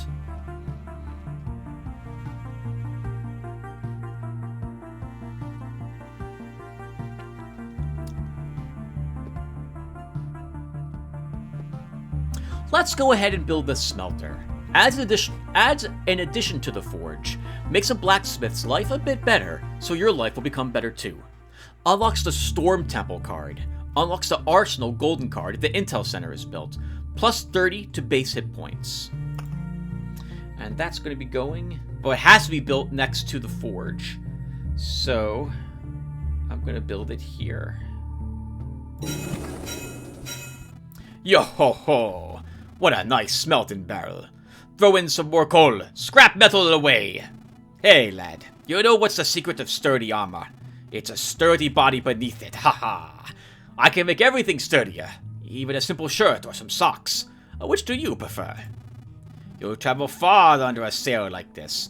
No storm will stop you. And you know why? Because the storm will be on your side, laddie. Storm Temple, a place of worship for the ancient god of lightning. His name is long forgotten. Strikes 2 random targets in its range with lightning every 5 seconds. What that means is that during battle, 2 random targets are chosen and lightning strikes them. Lightning cannot be invaded. This includes you, by the way. Effects of multiple temples can stack. The more temples you have affecting a particular spot that you on the path, the more damage the lightning strikes will do. Arsenal, a central hub for the true masters of warcraft. They can teach anyone to fight with any weapon. Creates an additional item slot. Lowers item quality by 15%. Alright, so my throat is really bothering me, everyone, so I think we're going to do something a little weird here for the next expedition, and that's that we're going to do it, but I'm not going to do any talking, because I think I need to rest my throat a bit. Give me a few seconds first, so I can make a deck. We'll talk about the deck, and then we'll go out on an expedition. A few seconds. Alright, everyone. I adjusted my supply slightly. I've dropped the shoe nails. We only had 1 of it. I gave myself another blacksmith's hammer, so now we have 2 defense, not just 1 defense. Oh, I could upgrade the gymnasium again. Oh, let's not do that at the moment. It's tempting. The town card is very nice. It's not even called the town card. It's called the suburbs instead. But we'll wait on that at the moment. For the cards we're bringing with us, we'll bring the village and the grove, the swamp and the ruins. The ruins are nice again because those worms will count for the battles that we are finding ourselves in, and ruins like the swamps are not so bad as long as we don't kill the mosquitoes so quickly, because then the mosquitoes will detonate, kill all the enemies, and while our hero will be fine. That also means that they won't contribute to the battle for as much, because after 8 attacks on that mosquito, battle's over. So that's great. Spark Cocoon and Vampire Mansion, because we saw that this played really well with the swamps most of the time. A battlefield to give us some guaranteed treasure chests. A blood grove, as well as taking ruins, we'll want it. By the way, we no longer need to take the grove for the blood grove. The blood grove can be here now because we have the forest card selected. Roadside lanterns, just to help me deal with goblins, in case I really don't feel like using Oblivions or we're not getting lucky enough to get Oblivion cards. We're still bringing rocks, and we're bringing forests with us. We're not taking meadows because we have swamps. I don't want to get accidentally damaged when I walk into them. Oblivions, because it's still super useful to get rid of things every once in a while. Beacons to help our attack speed and our running around on the running around the path. And we'll bring the Ancestral Crypt. We're only allowed to bring 1 gold card with us, by the way, on an expedition. So we'd have to choose between these 2. And we'll bring the Ancestral Crypt to try it out. We'll play all the all the classes again in the next video. And we'll try the arsenal with all of them, so you can see what that adds to them. Alright. Oh, and you might have noticed, by the way, that now we're allowed to bring up to 15 cards with us in our deck, not just 12. So we're bringing 13. The golden cards do not count towards that total. We could bring 15 cards from what we have here, plus a single gold card. Alright, let's do it. One more time with the Necromancer.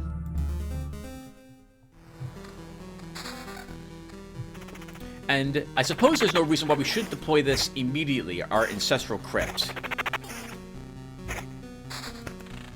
So let's do that. Looks like it has to be built away from the path. So let's put it over there. Let's go ahead and put a grove around. And our very first forest, everyone. Let's go ahead and drop that someplace.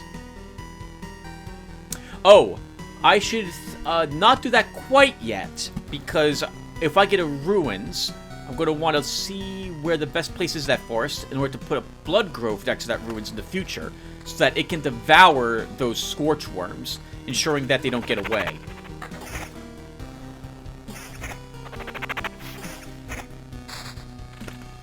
Spider cocoon.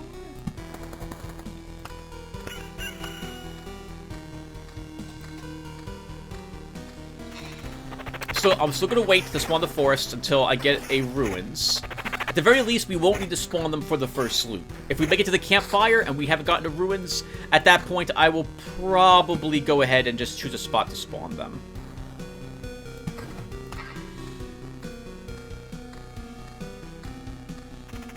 We'll have our crypt be at the entrance of that mountain range over there. Alright, we got some ruins. Alright, so let's go ahead and put the ruins here. Actually, you should be careful, Tim, because you don't have a blood grove quite yet. But I want to put the ruins here, I'm thinking. We'll put a swamp here. And that means that if this is where the ruins are going to go, let's make sure we have a forest here, so that we can spawn the blood grove in this location. Now, I've seen people just hold on the forest and never deploy them because thickets increase your attack speed a little bit more by 1%. But I mean, if you don't deploy how to describe this? Why would we want to deploy a forest when it's 1% less attack speed than the thicket? Well, first off, if you don't deploy the forests, you're not earning resources. And in the early parts of the game, before you've beaten the Act 4 boss, you're going to want all those resources, because, well, you just do. Before the Act 1 boss. Before you get farther in the game, you're going to want more wood. And so spawning forests gives you, again, a little bit of stable branches. It also pushes you forward on the boss line faster, ensuring that you'll meet the boss. Since we're playing the Necromancer as well, there'll be a special event which occurs after the 10th forest or thicket tile we put down. We'll get to see that, but what it spawns is not too dangerous for the Necromancer, depending upon how much attack speed he has. Let's put this thicket here. And we'll add a forest on this side. It's a little less forest on this side of the Ancestral Crypt. We have another spider cocoon. I guess we'll put you there.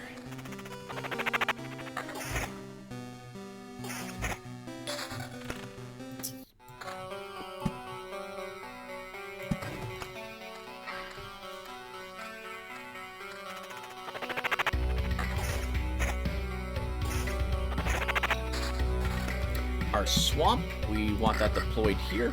We have a choice of amulets, but they're exactly the same. I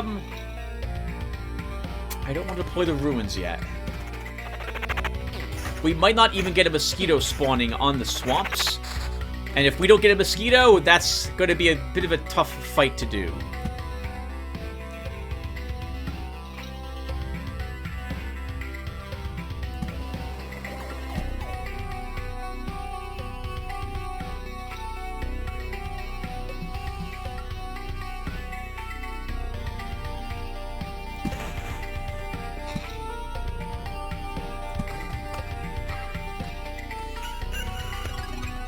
And I said I wasn't going to talk, and here I am talking. So I guess we'll go around the loop and talk a bunch more then.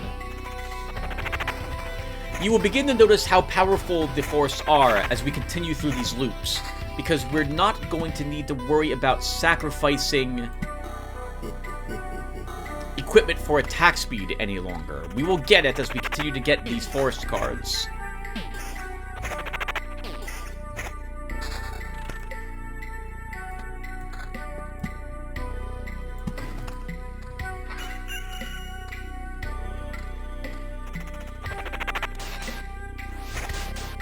Uh-oh.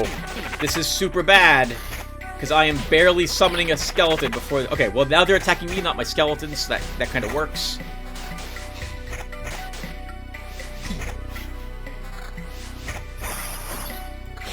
Okay, now we gained a bunch more magic hit points. We lost some of that, but I picked up +1 max skeleton, and we gained a little bit of summon quality now. I'm going to deploy the ruin now, because we're going to walk through it. I'm going to hope we get a blood grove up ahead. Let's think here. Let's put another swamp. There.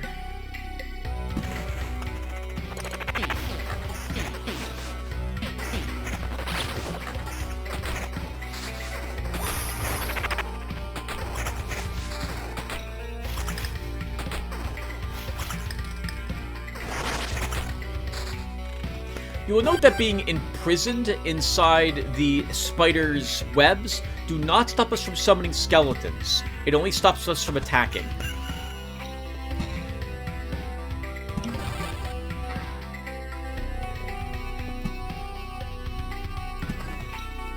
And I just realized we're not going to have very much max hit points. Well, actually we are, because the rocks are going to be adding to it. That's right. We only lost the ability to get hit points from armor. And I should pay attention to see if we're actually getting it whenever we kill a creature with a soul, which is basically just the rat hounds in this circuit. We got an order of expansion. I'm a little nervous about this swamp. We did drink a potion there, so I think we will deploy the roadside lantern.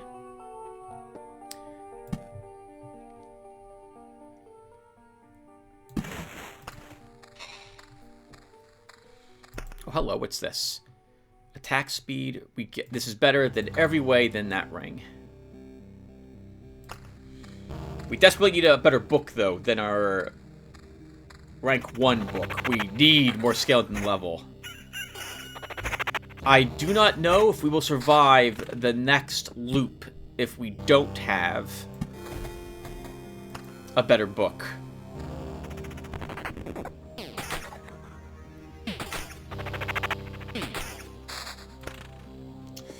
And we didn't get one.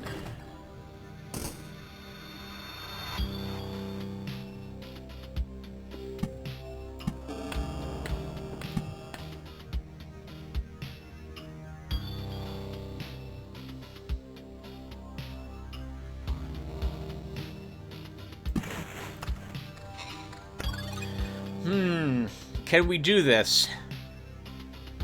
I don't know if we can. But we've gathered almost no resources at the moment. So if we flee, I think we'll be okay with that.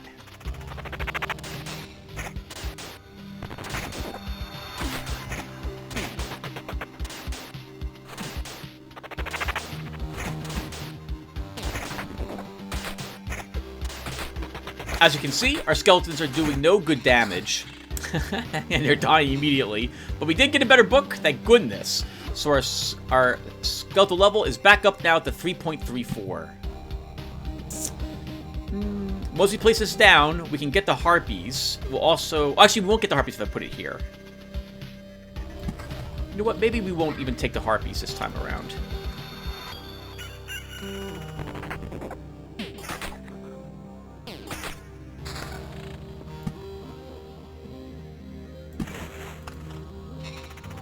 Alright, let's... Come on, the mosquito! It's detonated and blew them all up.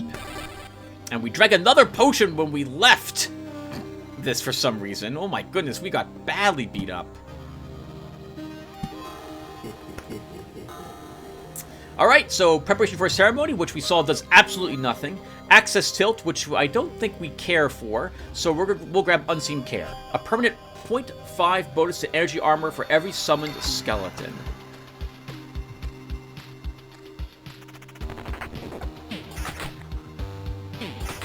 So watch our magic hit points, everyone. It's at 54 at the moment. 55. 56. Let's see. I think I will lose a little summon quality for some more regen and attack speed at this point. We got a blood grove, everyone. Oh, but I messed this up. It's supposed to go here to kill the worms, and I completely forgot about that. I put this here instead. So these worms might live.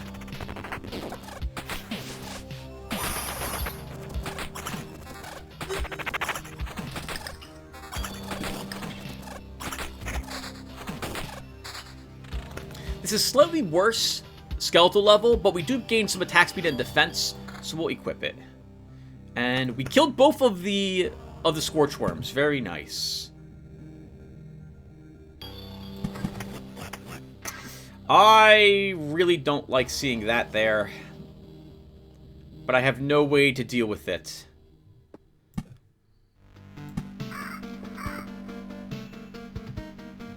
So there it stays.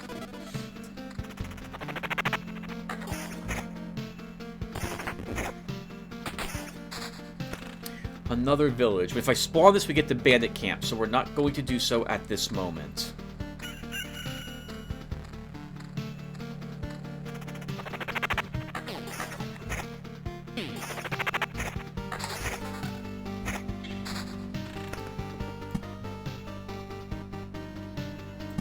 I think we'll hold off spawning the harpies this time around. I guess we could spawn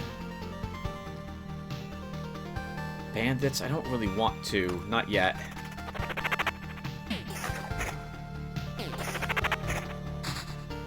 And Oblivion. Okay, so I think we do get rid of the goblin camp.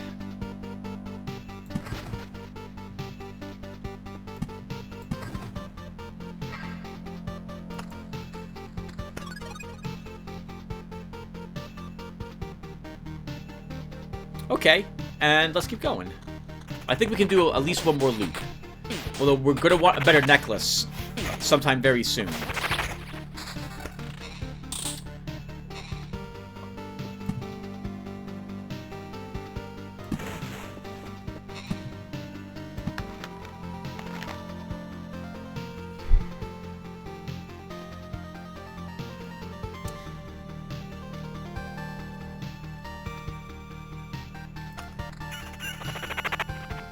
Sorry, eyeing a place for a village, seeing if I want another one. And while I really do, there's no good spot for it.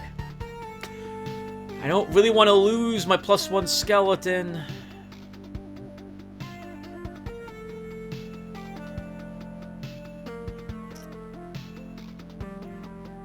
We could lose one of these. Oh, it's exactly the same ring. Interesting. We could lose one of those rings. I guess we should lose some summon quality. Rather, I guess we can handle losing some summon quality.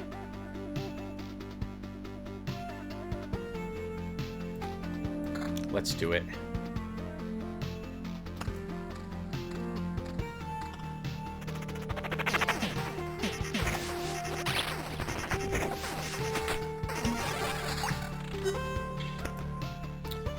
Okay, that wasn't so bad. We survived. We'll add a village up ahead after all, which will give us a bandit camp. Now we'll add another village.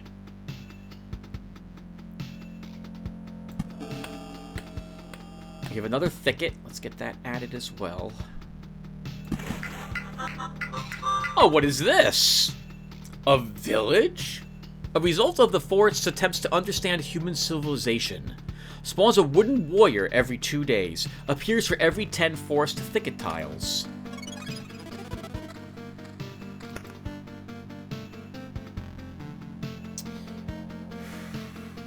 I'm not so thrilled about the battles coming up, but we got no choice but to do them now, Tim.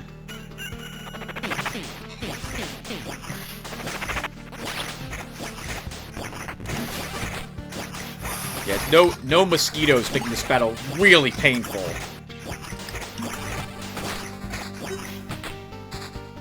And that is why we got rid of the goblin camp, because we drank 4 potions in that battle, and we're at half our hit points, and now I have to decide if we can keep going or not. Well, first off, I think this ring can replace that one.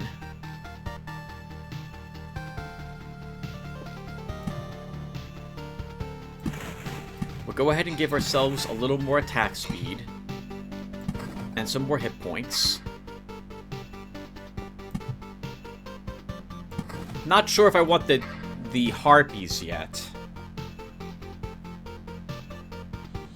Can we do this next fight, Tim? I don't know if we can.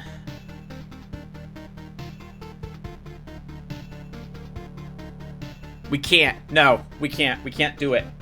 So, we have a vampire, a single scorch worm, a boss spider, another spider, and the mosquito. I don't think we'll survive.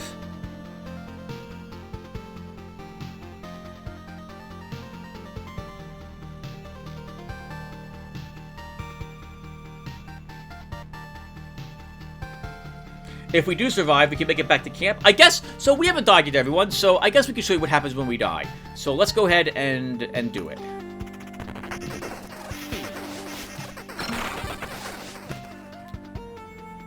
Absolute garbage upgrades. We'll take Blissful Ignorance.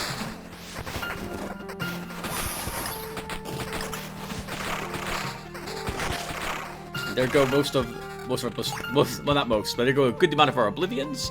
Alright, so we did survive, thank goodness. We're not going to use any Oblivions until we're out of the swamp.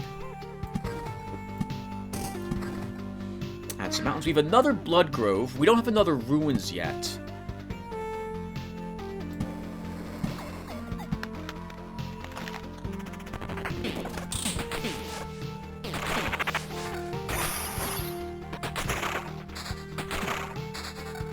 Okay, so we can Oblivion the Bandit Camp, which will heal us a little bit as well. Let's drop another mountain. I don't want to spawn the harpies. So if I don't want to spawn the harpies, then I need to put some forests around here to stop myself from doing that, or I'm going to forget. What do we get for treasure? We lose skeletal level. Nope. And this book, I can't lose that much skeletal level. We can't lose one entire point of it. Very rarely, if ever, will I drop below the current loop level. So I think we can go again. We're back up to 5 of 7 potions. We got some Oblivions on us in case things look like they're gonna go really south.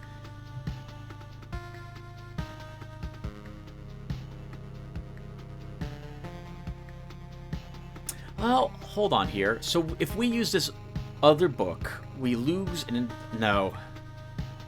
Well, we gain 1 skeletal level here, but I lose more than 1 with this. No, you can't do it, Tim. But I do pick up 25... Let's do it anyway. We've gained some summon quality.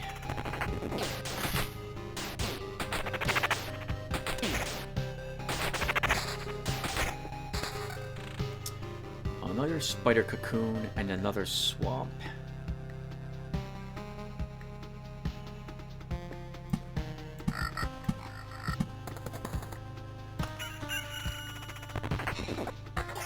Again, we have nothing... Well, not again, but we have nothing that's actually healing us. At all. We don't have any regen per... Actually, we do have some regen per second. So that's it. I'm sorry. That's the only thing that will damage us in the swamps. Skeletal level. Lots of that. We gain... This is better than our current amulet in every way. We'll take that.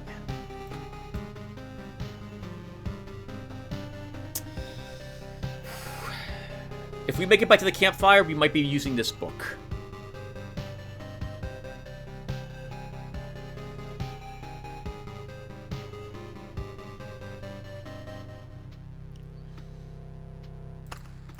Hold on, we have another forest, then we should deploy it.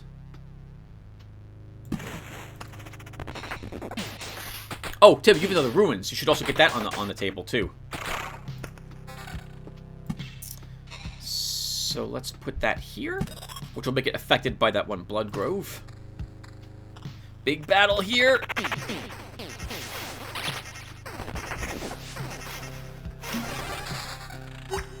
Oh, you know what? Maybe I'm wrong, and we do take damage from the mosquitoes, but we are immediately drinking a potion. I didn't think that was the case, though.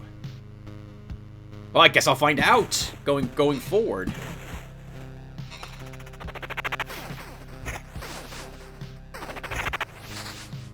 Oh, not here, Tim. There's no mosquito in this area.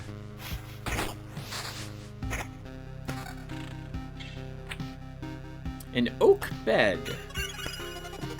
We have 2 of those strange warriors waiting for us up ahead, it seems.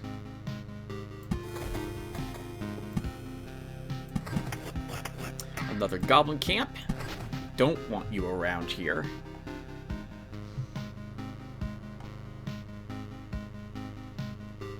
Can we... no, I don't think we can handle the ransacked village.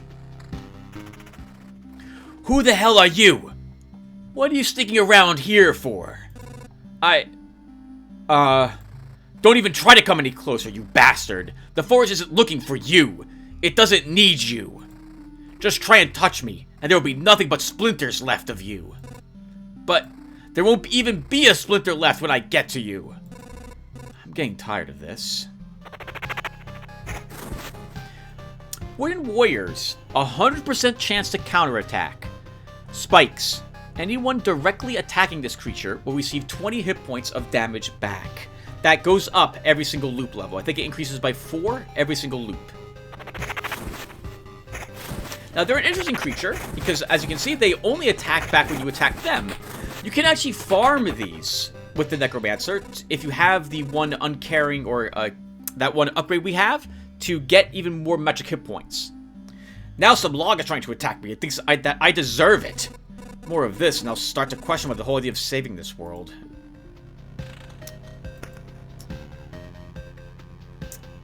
We lose... We gain even more regen. We gain evasion. We lose skeletal level. No, we'll be fine.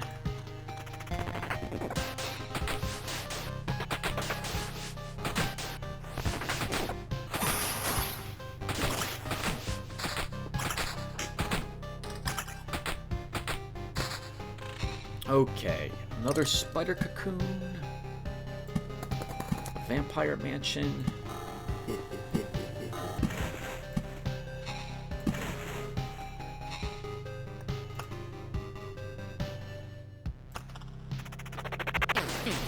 They are much more difficult to deal with, those wooden warriors, when you're using a different class. That, like the warrior, for example, or the rogue.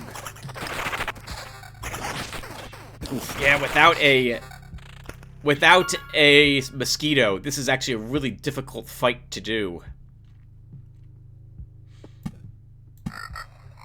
So this is actually probably hurting me there, because I'm not getting a guaranteed mosquito thanks to the road lantern, which might be...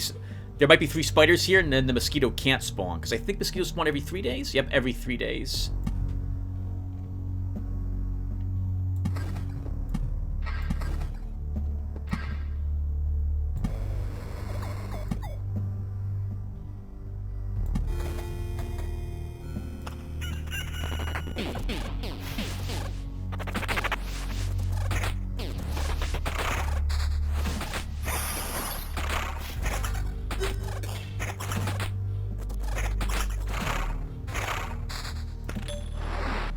Ooh, this is arguably a nice upgrade.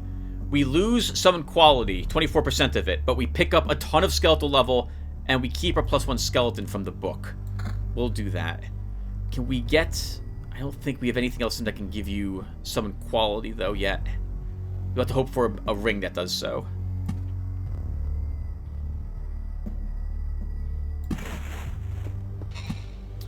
Another battlefield. Let's add that over here. Another ruins. We'll add it under the effect of the same blood grove here. And we're going to get a flesh golem. So, assuming we can go around again, we'll take a look and see what that flesh golem is able to do now that we're at the second chapter. I like my grimoire better than that book. What is this? The that grimoire.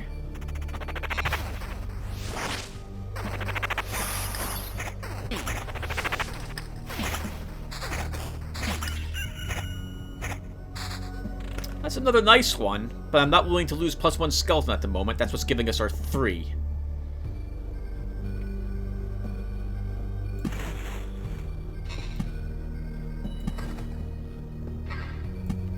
Roadside lantern.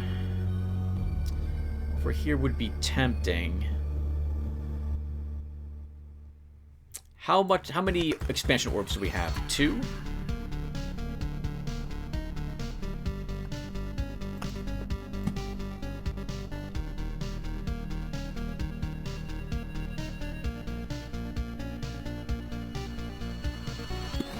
Sure, we'll add it here. Maybe we will add the Vampire Mansion to this village and fight 3 ghouls? Let's see what happens after we kill this one boss and what treasure we get from this chest.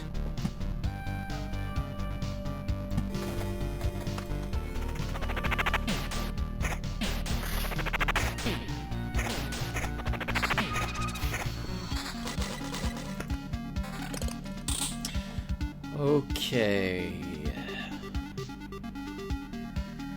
No, neither of those items were worth it. Sorry, I don't want those items. I like what I currently have equipped instead.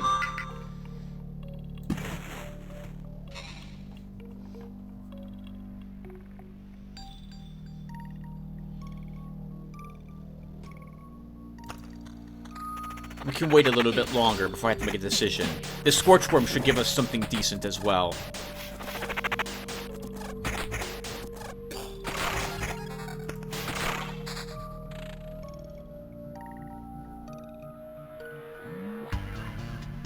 No, I don't want to drop down to 2 max skeletons. I really think we want at least 3.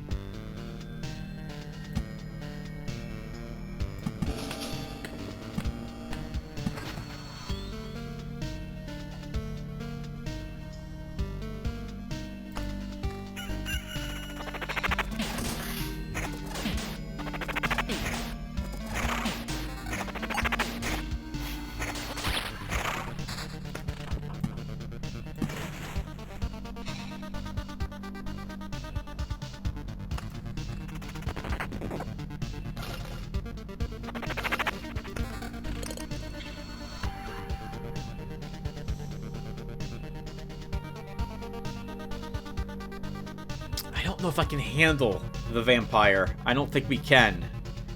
We'll wait. Maybe I'll deploy it up here in this area. A vampire mansion, by the way, by the Wood Warriors does nothing. There's no blood to convert from creatures made of wood.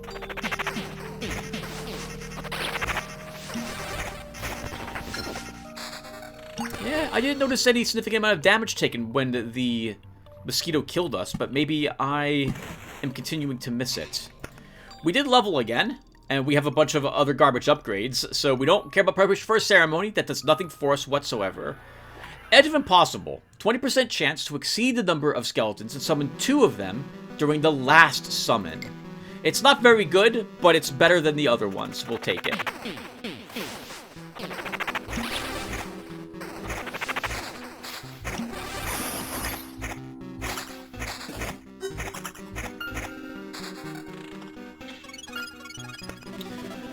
Okay. We are drinking a lot of potions. We've drank 4 of them so far, thanks to this little area right here, actually.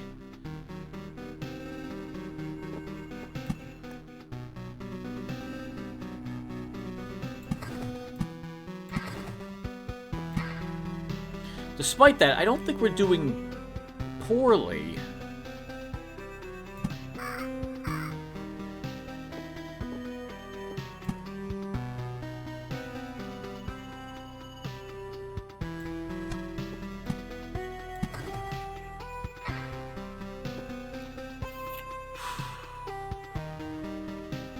Can I handle what's coming up? Most of my equipment is lower than the current loop level. I really don't like that. We haven't really gotten a better ring. Keep going, Tim. I think you can probably at least defeat what's in the swamp, and then we'll have to decide if we're retreating or not. Because I don't know if we'll be able to handle what's waiting for me up ahead.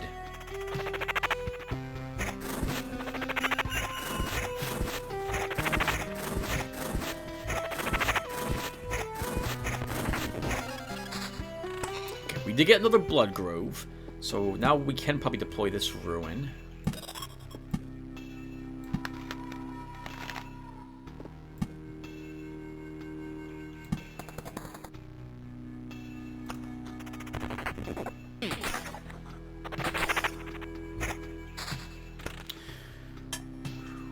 A miner's pick. We haven't seen what a miner's pick is. No, oh, right, we got a bed earlier, too. We haven't seen one of those yet, either.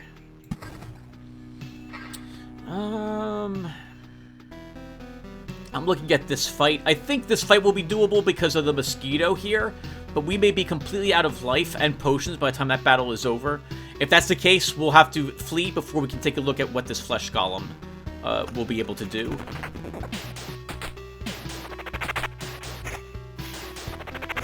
So this time around, we're having difficulty because our level ups have not been very good compared to other level ups we've had in the past. I think we're going to have to actually drop skeletal level for some skeletal quality here.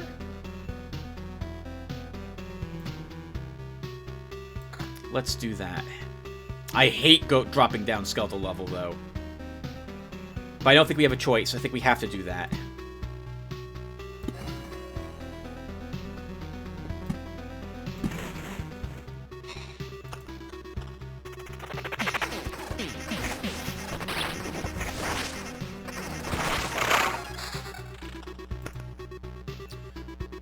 Okay, we survived. We didn't drink any potions. I think we can handle this fight, but it's going to be tough.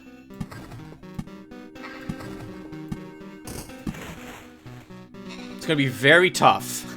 We haven't seen a flesh golem yet in Act 2. Dying Strike. Won't die until it deals its last hit. Oh, it is attacking us. Alright, good. Whew, we got the big tank out. We'll take a look at the incredible loot we're getting right after this fight is done. Okay, we did it, and we killed enough things between this swamp and this ruins that the Blood Grove is spitting out another Blood Golem. That's not better. This is going to be hard to pass up on. We gain 2 entire skeletal level, although we lose +1 max skeleton.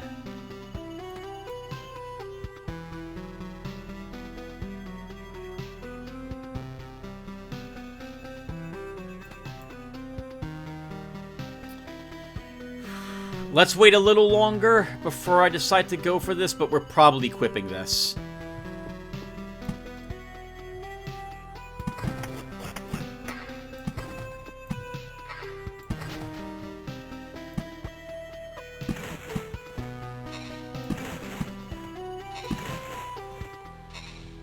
Yeah, we're probably equipping that. We lose a little bit of regen per second, but pick up 2 entire skeletal level. That would be extraordinarily helpful in the next loop, because that will give us 7-something skeletal level for loop 7, which I think we need.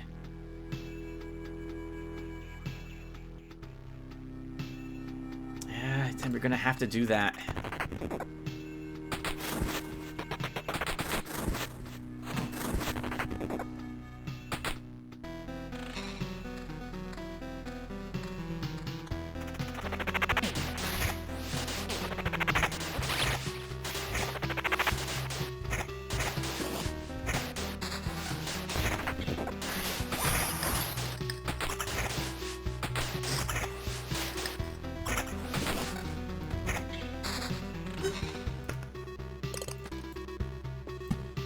We did get a +1 skeletal level ring,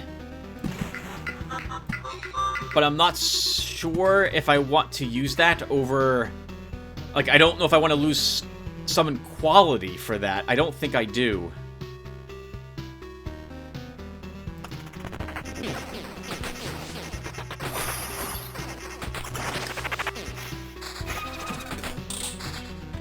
I think, Tim, you've been wrong all this time. I think you are taking the mosquito's damage, but your magic damage is absorbing it.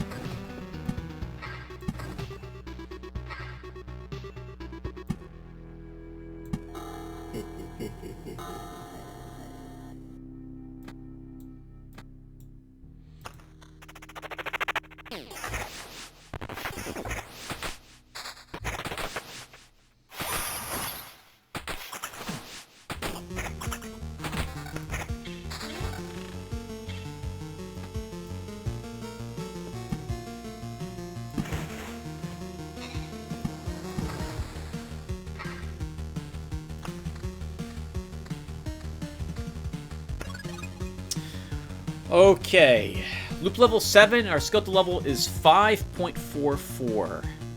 I could arguably wait until after we kill these 2 Scorchworms before I feel compelled to equip this Grimoire. And I think we can probably go around again. So we're going to make another attempt at this. Oh, sorry, one more loop. Let's try it.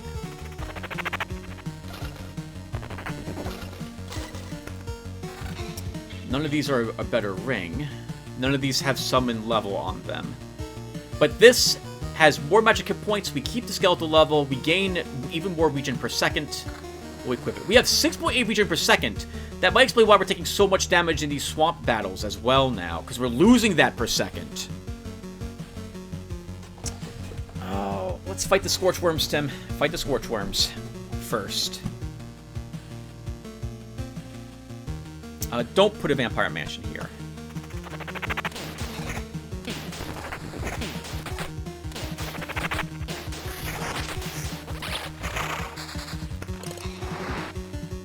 Oh, we're getting another Blood Golem. That kind of works for us, because that is a chance of better loot.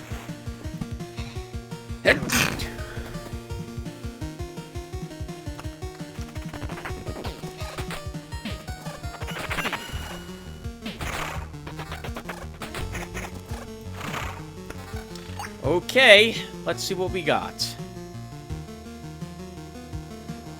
So, I can gain a little bit of skeleton level and pick up summon quality with this level 8 book. But I'm losing 1 max skeleton. I can always re-get that with this, though. So I think this book is at least worth it, and we'll drop one of these rings.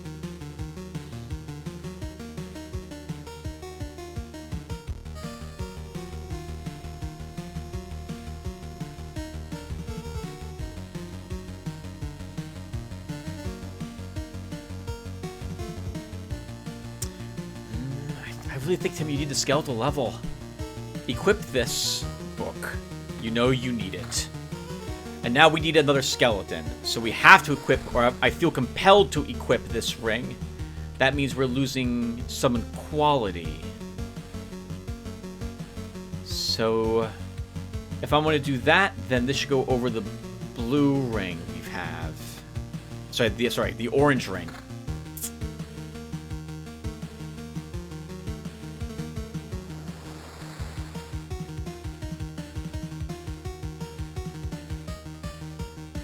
Alright. Your choice is made.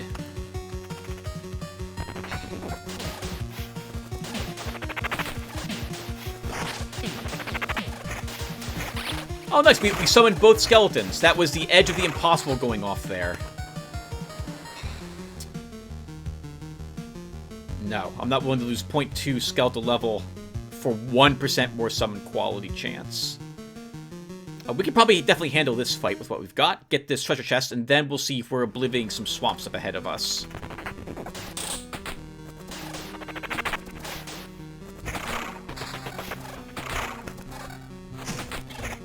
Oh, okay. We're probably equipping this amulet. We'll take a look at it in a few seconds. So we lose a bunch of regen per second. We're losing most of it, and I think that's good because we don't want it for the swamps we're fighting in. We gain a little bit of attack speed. We gain +1 max skeleton, but we lose 0.81 skeletal level. We do it. And now I feel like we can put back on a different ring to make up for this +1 max skeleton ring. So let's give us back some summon quality.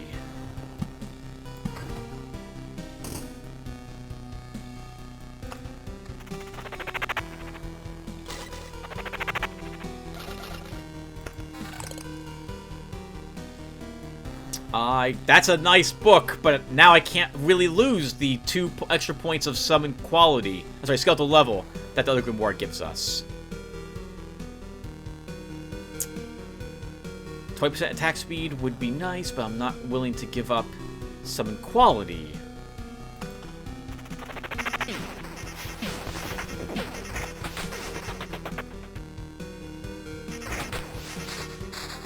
Yeah, we didn't take any damage from that mosquito. I can't tell everyone what the mosquito is doing.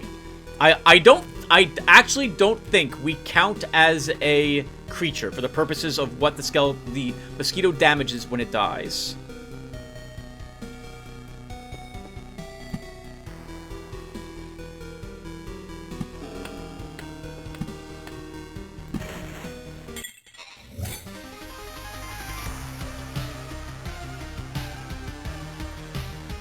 Okay, it's go time. So let's add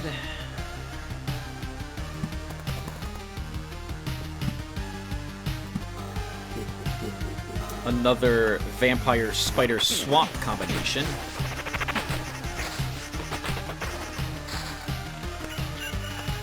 Okay, good, we're out of the swamp.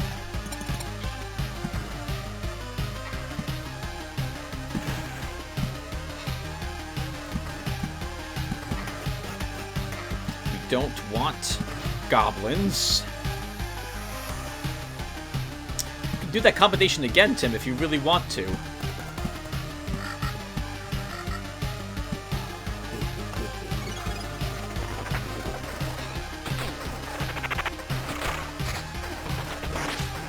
We might level this loop as well. Getting a 4th level in before the boss would be really handy.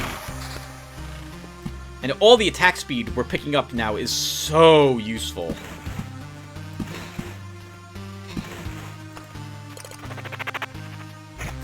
How much wood do we have? Nice! 12 wood. That'll let us build some useful stuff when we get back. We're not picking up as much rations any longer, though, that I don't have meadows in my deck.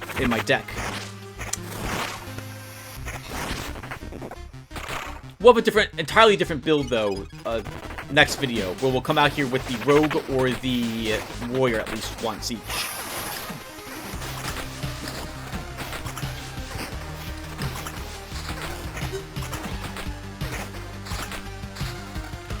Good job, army. Good job. Let's get out of the swamp, Tim, before you put down the mountains.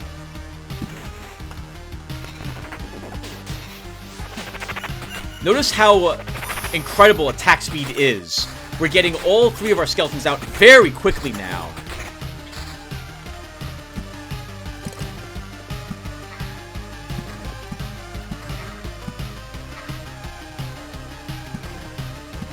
Did we put treasuries in this deck? I don't think we did we?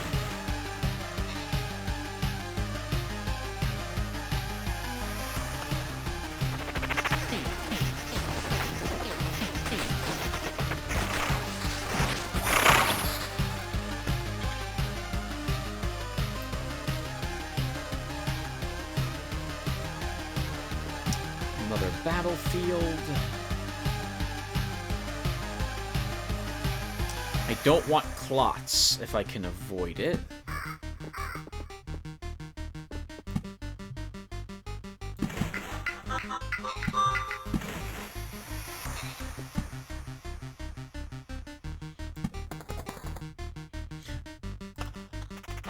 Another big battle versus a flesh golem. Wow, instantly hit and killed our one warrior. Edge of the Impossible went off and we got 4 skeletons there. My army's not killing the whatchamacallit. There we go. A possible better ring. And we did level up. Awesome. Look at all that loot.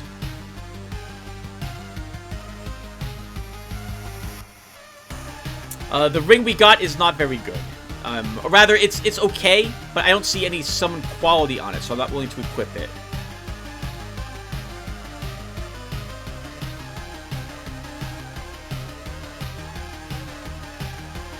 This is arguably better than our left ring, the level 8 ring, because we gained a little bit of skeletal level. Treasure Hunter. We're nearing the end of this loop, so I don't think we care about this any longer. Preparation for ceremony, as we know, doesn't do anything. Ambitions of, or at least I don't notice if this does something. I can't tell what it is. Ambitions of the Dead. So I guess we'll take this, so our skeletons will fully heal itself and do more damage. I think we are going to need to drop one of these here to keep the number of creatures a little lower.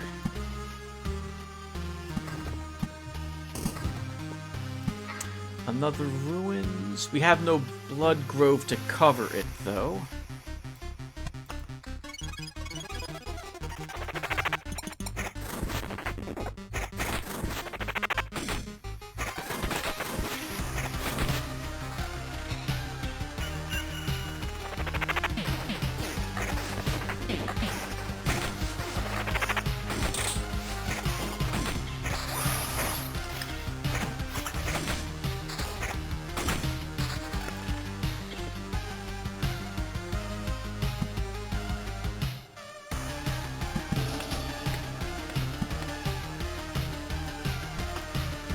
Okay, out of the swamp before I play the Oblivion.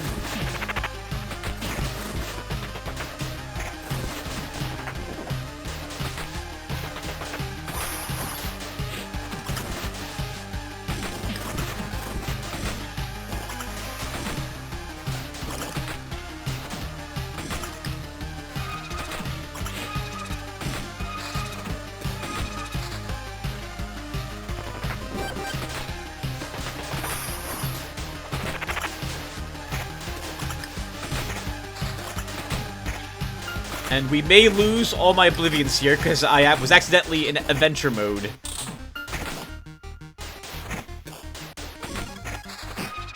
Yep, there they all go. Alright, that sucks. So we have a bandit camp I have to be aware of. Let's spread the bandits out to multiple towns.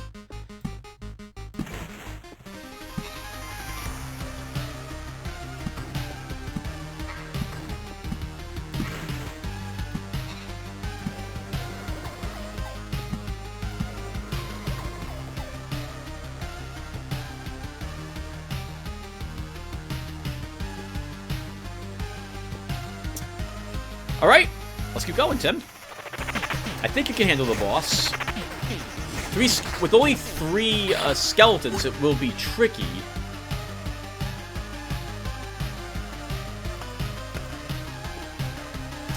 Okay, so we've got a ruins.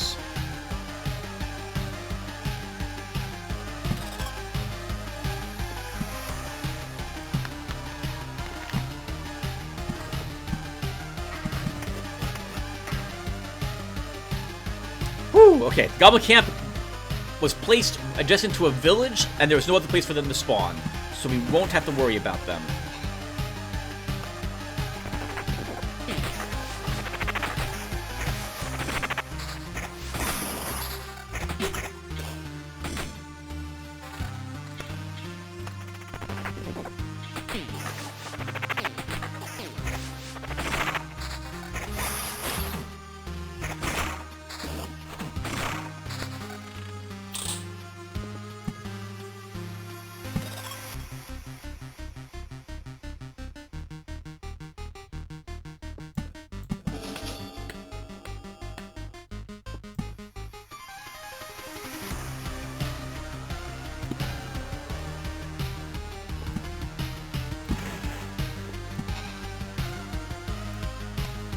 Alright, everyone. This will do it then. Can I handle the boss? I think we can.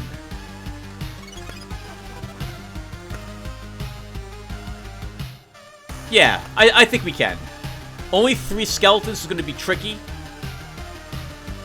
And our skeleton level is a little lower than I would like it to be. But again, we didn't get very good upgrades for this loop. But I still think we can beat her. Let's try it the 3rd time. Could you please stop? I refuse. 2 arms.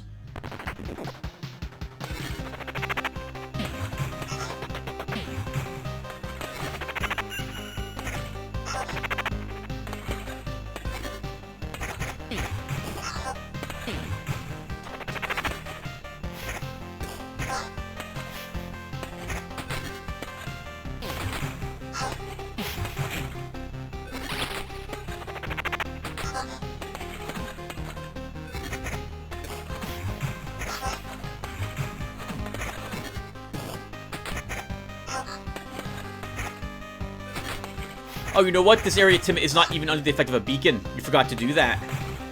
So your attack speed isn't improved. But I guess the good news is that her attack speed is also not improved. At this point, now that we have Forest unlocked, it may not be worth it to take beacons any longer. And I heard us drink a potion.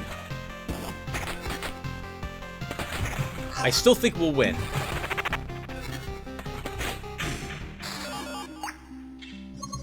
And a failure again. So we meet again, Zealot.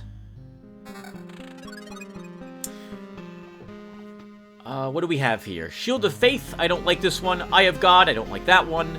Our resource assessment doesn't have any really special orbs in it. Skilled Architect, I've seen people say that this isn't really worth it.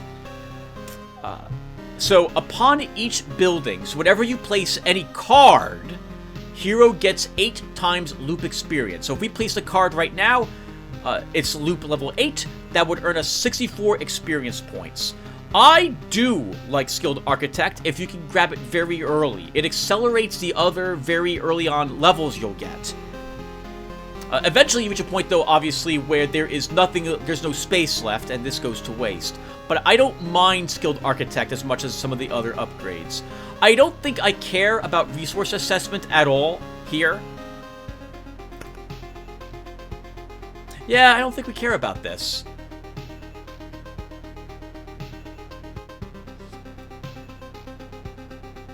Again, bringing back so little food. We'll get lots of food later with different heroes. Let's grab Skilled Architect. Let's unlock this. And we'll stay. We will attempt one more loop with what we've got. The very next battle, actually, is what I'm most nervous about. We're also going to Oblivion, that bandit camp, because I hate bandits. And so it's loop level 8, so when I place this thicket, we should earn 64 experience points. Oh, no, we don't. We don't earn any of it, because we don't have that. We unlocked it as a potential future perk.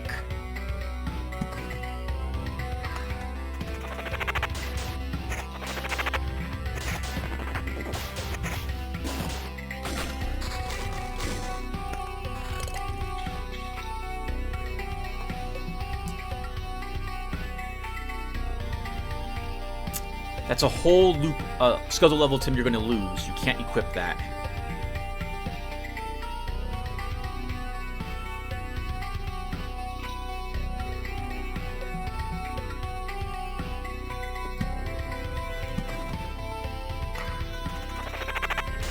Oh, this is going to be a tough fight. Oh my goodness, 3 Scorch Worms.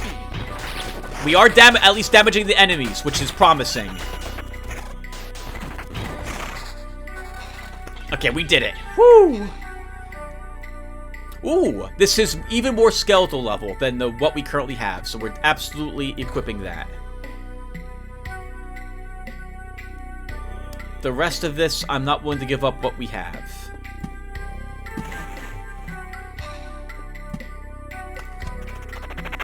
Alright, Scorch Worms, your turn to die now.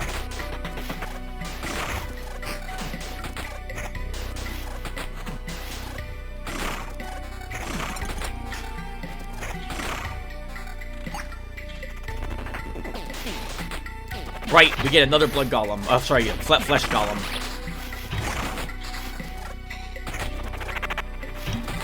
Oop, it's attacking me. We had to drink 2 potions there. I am getting a little nervous, but there's nothing I can do for going around again. We'll have to hope we have what it takes.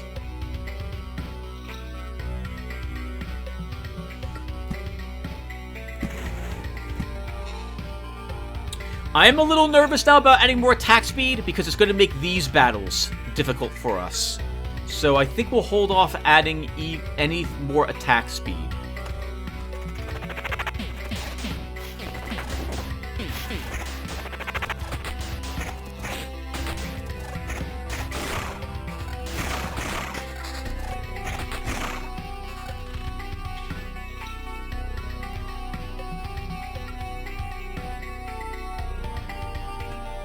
We gain a little bit of summon quality with this ring, so we will equip it.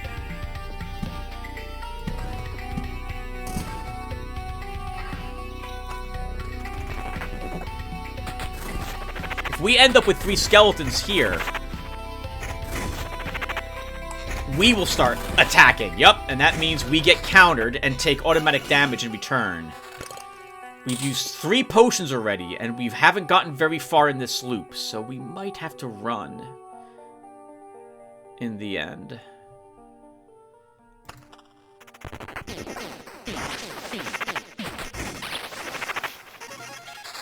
Thank you for detonating. Oh, that stuff is better.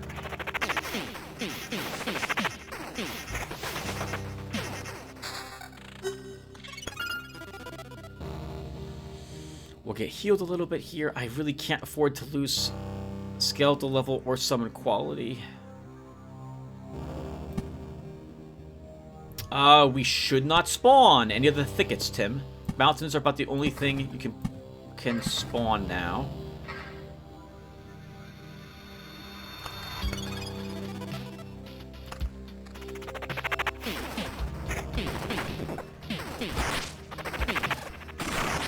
As you can see, your skeletons can be entangled by spider webs as well.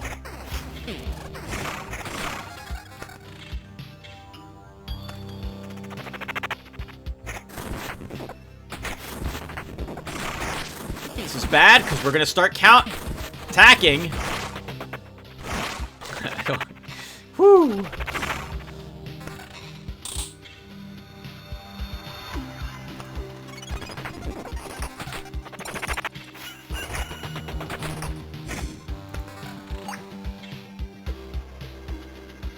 Our current book is slightly better than that book.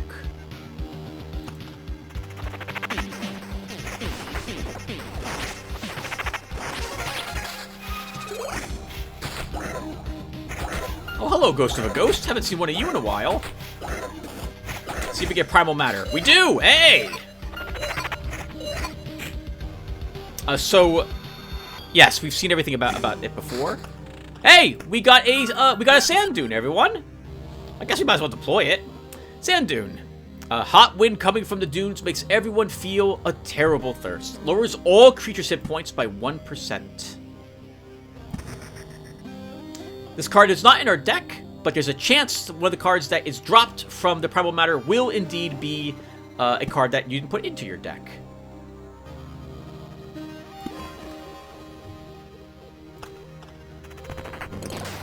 Oh my god, this is going to be a tough fight.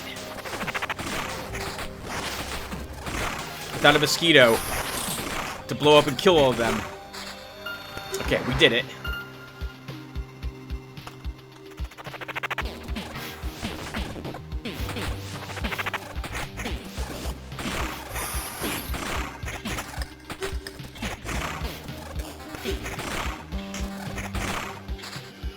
It's really hard not to equip an item like this. I mean, 1.35 skeletal level is amazing. But I don't want to go down to 2 skeletons.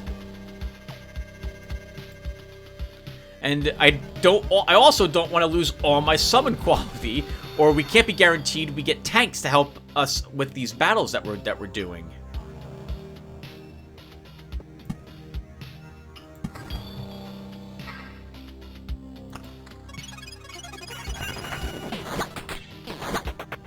Oh! A Dark Slime. Chilling Touch. Upon dying, stuns opponent for 3 seconds or attacks.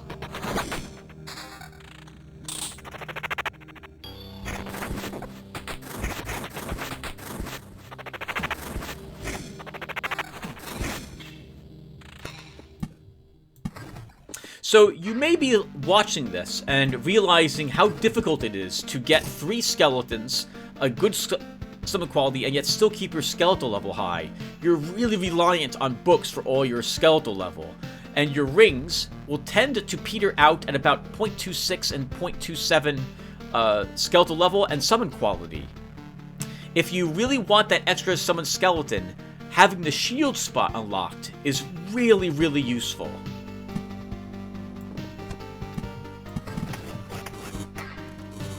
Oh crap, I accidentally built a mountain peak. Alright. That can be done if you decide to bring the arsenal with you. Which we will be doing in the next video. This way you guys get to see what that's like. Unfortunately, like all your other stats have a lower addition that they add. Instead of 0.27, you're getting like 0.23 summon quality instead. However, that chance to have an extra skeleton, I feel, is very useful.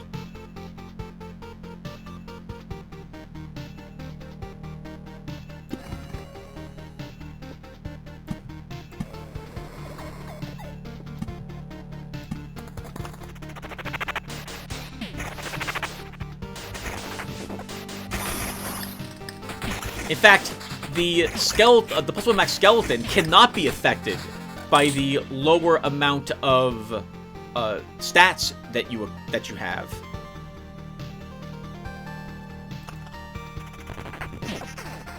That's right, that you will earn by bringing the arsenal along with you.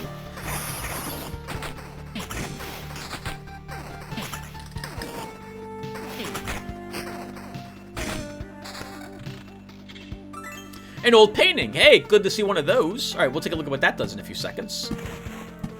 We're gonna grab some. Oh. We're all done with the wood. We have 20 stacks of wood. We won't be allowed to grab any more. So, and we almost have 100% attack speed. We don't really need any more of that either. So it should be like mountains that I'm putting down only now. There is a hard cap, I think is what it's called, for some of the various stats that you have. Your evasion is hard capped, I believe, at 75%. Your attack speed is locked at, I think, 250%.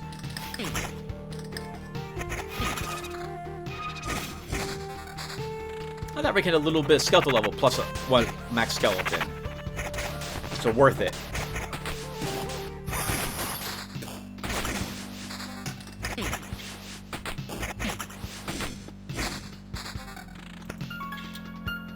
Alright, not bad. So, looks like we will probably be able to finish this loop without too much more trouble. Only the beginning portions of this loop gave me the real issues I was worried about. By that, God, I can't speak at all. I mean that we ran into trouble early on, but not for the remainder of the loop. Or so I think.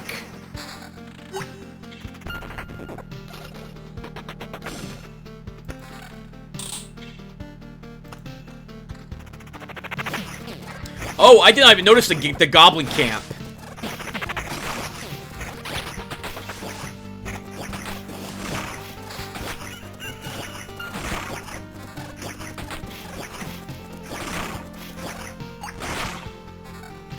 Woo! Well, we did that battle without any losses.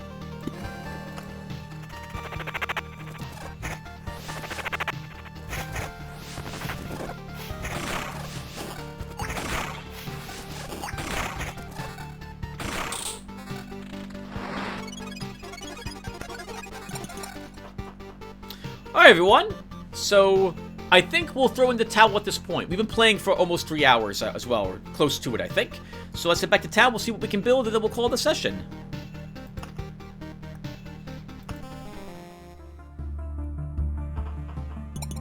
Alright, so first, let's look at our supply. We picked up a few new items now. We have a bed, Heavy, sturdy, and old. Sleeping on it is very comfortable, but be careful not to wake everybody in the house with its loud squeaking. Plus 1% hit point for passing the campfire, but max hit points is lowered by 2% from the base amount. I have no clue what this means. I think it means that you heal an extra plus 1% hit points when you pass the campfire. It might be that you earn 1% max hit points, but I don't think so. I think it's just a heal. But it costs you additional max hit points to equip it. We gain an old painting. Increases damage done to bosses by 4%. Just a single look at this painting reminds you of someone, but you still can't remember who that might be. Canvas, oil paints, year and creator are unknown. What else have we earned? The old frying pan additionally heals 15 hit points when you pass a campfire. A simple yet irreplaceable kitchen implement. Doesn't usually need an introduction. A deadly weapon in the hands of an angry housewife. And our miner's pick. The best weapon if you get in a fight with a mountain. Any other rock won't have a chance against it either, of course. Well, plus 1 pebble is decent if you're not taking cards with you that earn you stones. We have mountains in our deck, or did this past run, so I didn't feel compelled to add anything like a miner's pick to our deck. This is also interesting because we're getting a bunch of we have almost every single individual different supply item so far, and we're not getting very much stacking of the supply items. That's kind of a bit awkward. The supply works better the more and more of the same items you add to your supply.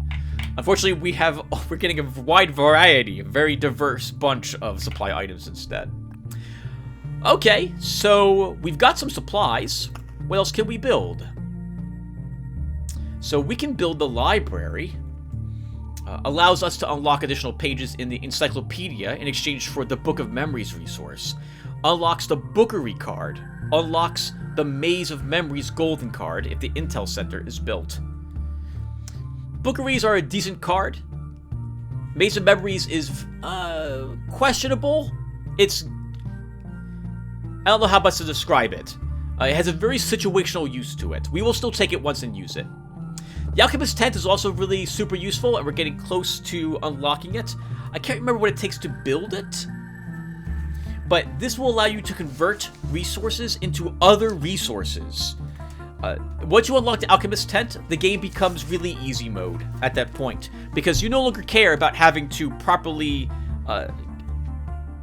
gauge what your hero can handle. Like to gain, let's say, Orbs of Expansion. You don't care, because you can convert food into Orbs of Expansion, or wood into Orbs of Expansion, and fill your deck with easy things instead. So it's a very nice unlock if you're looking to have a much easier time at the game. A war camp and a watchtower. I guess we'll start building some watchtowers. Actually, a warehouse could also be useful. And I want the river card, but I need more Orbs of Unity, which I think are created by shapeless masses. They're gonna be hard for you to get, Tim. Could aim for that Alchemist Tent. Do I really want to spend all my stone? Not really.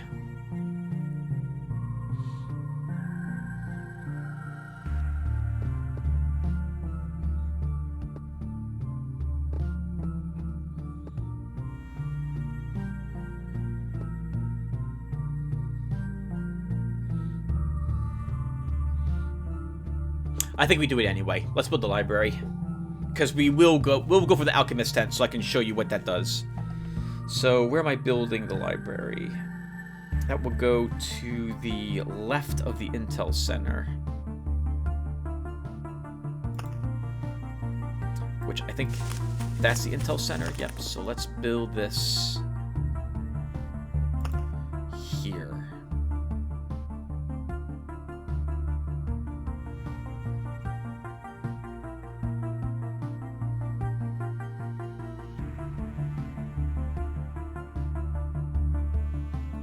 Is that right, Tim? That's the canteen. Gymnasium. Intel Center. Yeah, library. Alchemist lab.